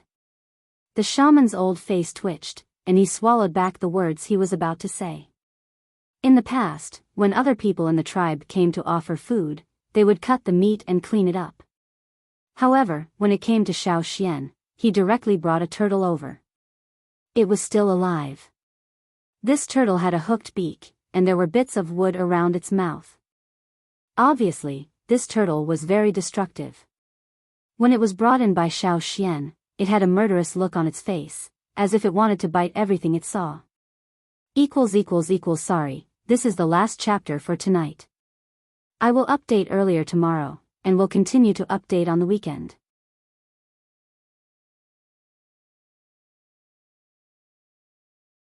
Chapter 98. What are you? The shamaness looked at Xiao Xian. She didn't know what to say. He hadn't received a living creature for many years. It's for you. Xiao Xian put the tortoise on the ground next to him. After thinking for a while, he put it upside down. Every time the tortoise was about to turn over, he would push it back with his hand. I brought it here and asked when I can start learning herbs from you. Xiao Xian said. The shaman looked away from the tortoise, thought for a while, and said, You go up the mountain in 10 days. During this time, he still had some things to deal with and several paintings to draw, so he couldn't spare any time. Okay, I'll come back in 10 days. Seeing that the shaman still had a lot of empty animal skins to draw on, Xiao Xian knew that the shaman had a lot of things to do, so he didn't say anything more. He bowed and left. As for the tortoise, the shaman had someone watching over it, so it couldn't hurt anyone. After Xiao Xian left, the shaman quietly looked at the tortoise that had turned over on the ground next to him. The tortoise used to be murderous, but now it wasn't as aggressive as it was in Xiao Xian's house. It just opened its beak slightly, looking at the shaman, but didn't bite him. After staring at the tortoise for a while, the shaman called in the guard outside, and asked him to move the tortoise to another place. When Xiao Xian returned home, old Ku was waiting at the door, looking very nervous. People in the tribe cared about the shaman very much, and old Ku also wanted to know if the shaman would be satisfied with the offerings. How is it? Does the shaman like it? Before Xiao Xian entered the door, old Ku hurriedly asked. He grabbed the crutch so hard that his blue veins bulged, and the crutch almost broke. Xiao Xian recalled the shaman's expression at that time and said, he should be satisfied. The shaman asked me to go up the mountain in 10 days. Hearing Xiao Xian's words, old Ku breathed a sigh of relief. Since the shaman had asked Xiao Xian to go to the mountain, it meant that he wasn't dissatisfied. In fact, Xiao Xian felt that old Ku's worries were unnecessary. After interacting with the shaman for a long time, Xiao Xian could tell that the shaman was not an inflexible old antique. He would not change his attitude towards people just because he liked the gifts offered. Since you will go up the mountain in 10 days, before that, you can go to the hunting group to learn more about herbs and plants. By then, you can satisfy the shaman. Old Ku wanted to go to some of his former comrades, but most of the people he knew who knew about herbs and plants were in another hunting group, and had already gone out. When the hunting group came back, Xiao Xian had already gone up the mountain. Generally speaking, in a year, the activity of the wild beasts in the forest would be in a wave shape, and would reach its peak during the full moon period. After the full moon period, the activity of the wild beasts in the forest would gradually decrease. At the end of the year, some of the prey would hide and prepare for hibernation. In order to ensure enough food in the winter, the hunting team would go out for hunting longer than before and after the full moon period. Therefore, even after 20 days, the hunting team might not come back immediately. After Xiao Xian went up the mountain, he would have to wait for another 3 or 4 days for the hunting team to come back. If there were other troubles, it might take longer. I can't help you with herbs. Old Ku could not remember the knowledge about herbs that he had learned in the past. He was afraid that he would embarrass Xiao Xian in front of the shaman if he taught him the wrong things. After all, he was the shaman. However, Xiao Xian was not as nervous and anxious as old Ku. He did what he should do, such as making stoneware, taking Caesar and Cha-Cha to the training ground, and practicing the traps and lassos that he had just learned. In this season, many trees on the hills of the training ground bore fruits. Many people went to pick them, and many fruits took a short time to ripen. One day, they looked like peanut-sized green fruits, but the next day, they would be as big as apples, and their color would change. If they were not picked at this time, the fruit would rot in a day. Therefore, many people went to the training ground to pick fruits every day, but most of them were from the mountain foot district. After all, they had less food, and it was always good to have more food. Finally, the day came. Before Xiao Xian went up the mountain again, Old Ku reminded him again and again not to make the shaman angry. What a great honor it was to learn from the shaman. No matter what he thought, Xiao Xian nodded seriously. Don't worry. Old Ku was speechless. Old Ku was relieved at first, but when he heard Xiao Xian's words, he became worried again. Looking at Xiao Xian's back, Old Ku stood there, worried. Xiao Xian did not bring Caesar up the mountain, but Cha-Cha followed them all the way to the top. When they came to the stone house where the shaman talked to people, Xiao Xian saw the two soldiers in charge of guarding the house staring at the sky. The two soldiers naturally knew the eagle hovering in the sky. After all, it was brought to the shaman when it was very young, and it was blessed by the shaman, so no one dared to throw it to kill it. Xiao Xian made a gesture to the sky, and Cha-Cha chirped and flew back down the mountain. It was not the first time that the two soldiers saw Xiao Xian do this, but every time they saw it, they could not help but be surprised and envious. They had never thought that a bird that was so aggressive in the forest could be so obedient. Because of this, their attitude towards Xiao Xian was much better than the people who lived at the foot of the mountain. When they saw Xiao Xian coming, they would smile every time. Except for the first few times, Xiao Xian did not need to show his pattern plate now. He could walk directly into the house, and no one would stop him. The shaman was still arranging the animal skin rolls. Xiao Xian only glanced at them in a hurry, but he could not understand them. They seemed to be drawings, but they were too abstract. They were much simpler than the drawings on the animal skin rolls in other people's hands, and the murals in the cave.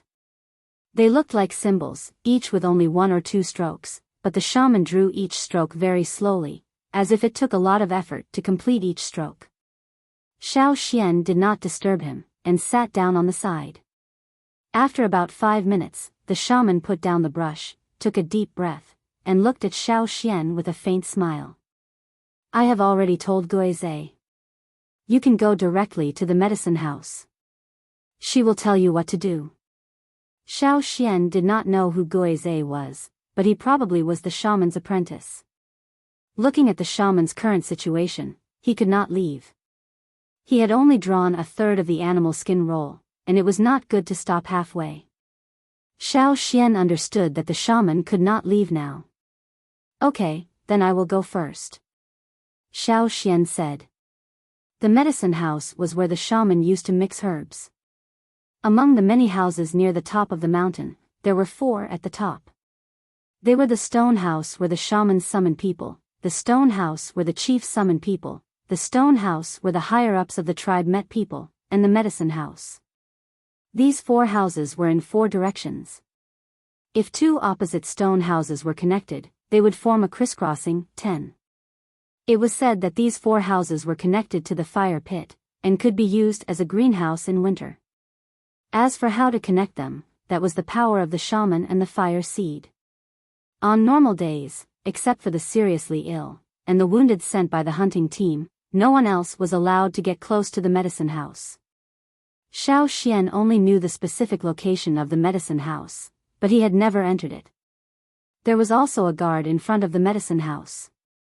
After Xiao Xian handed over the pattern plate, the guard let him in. Obviously, the shaman had already informed him.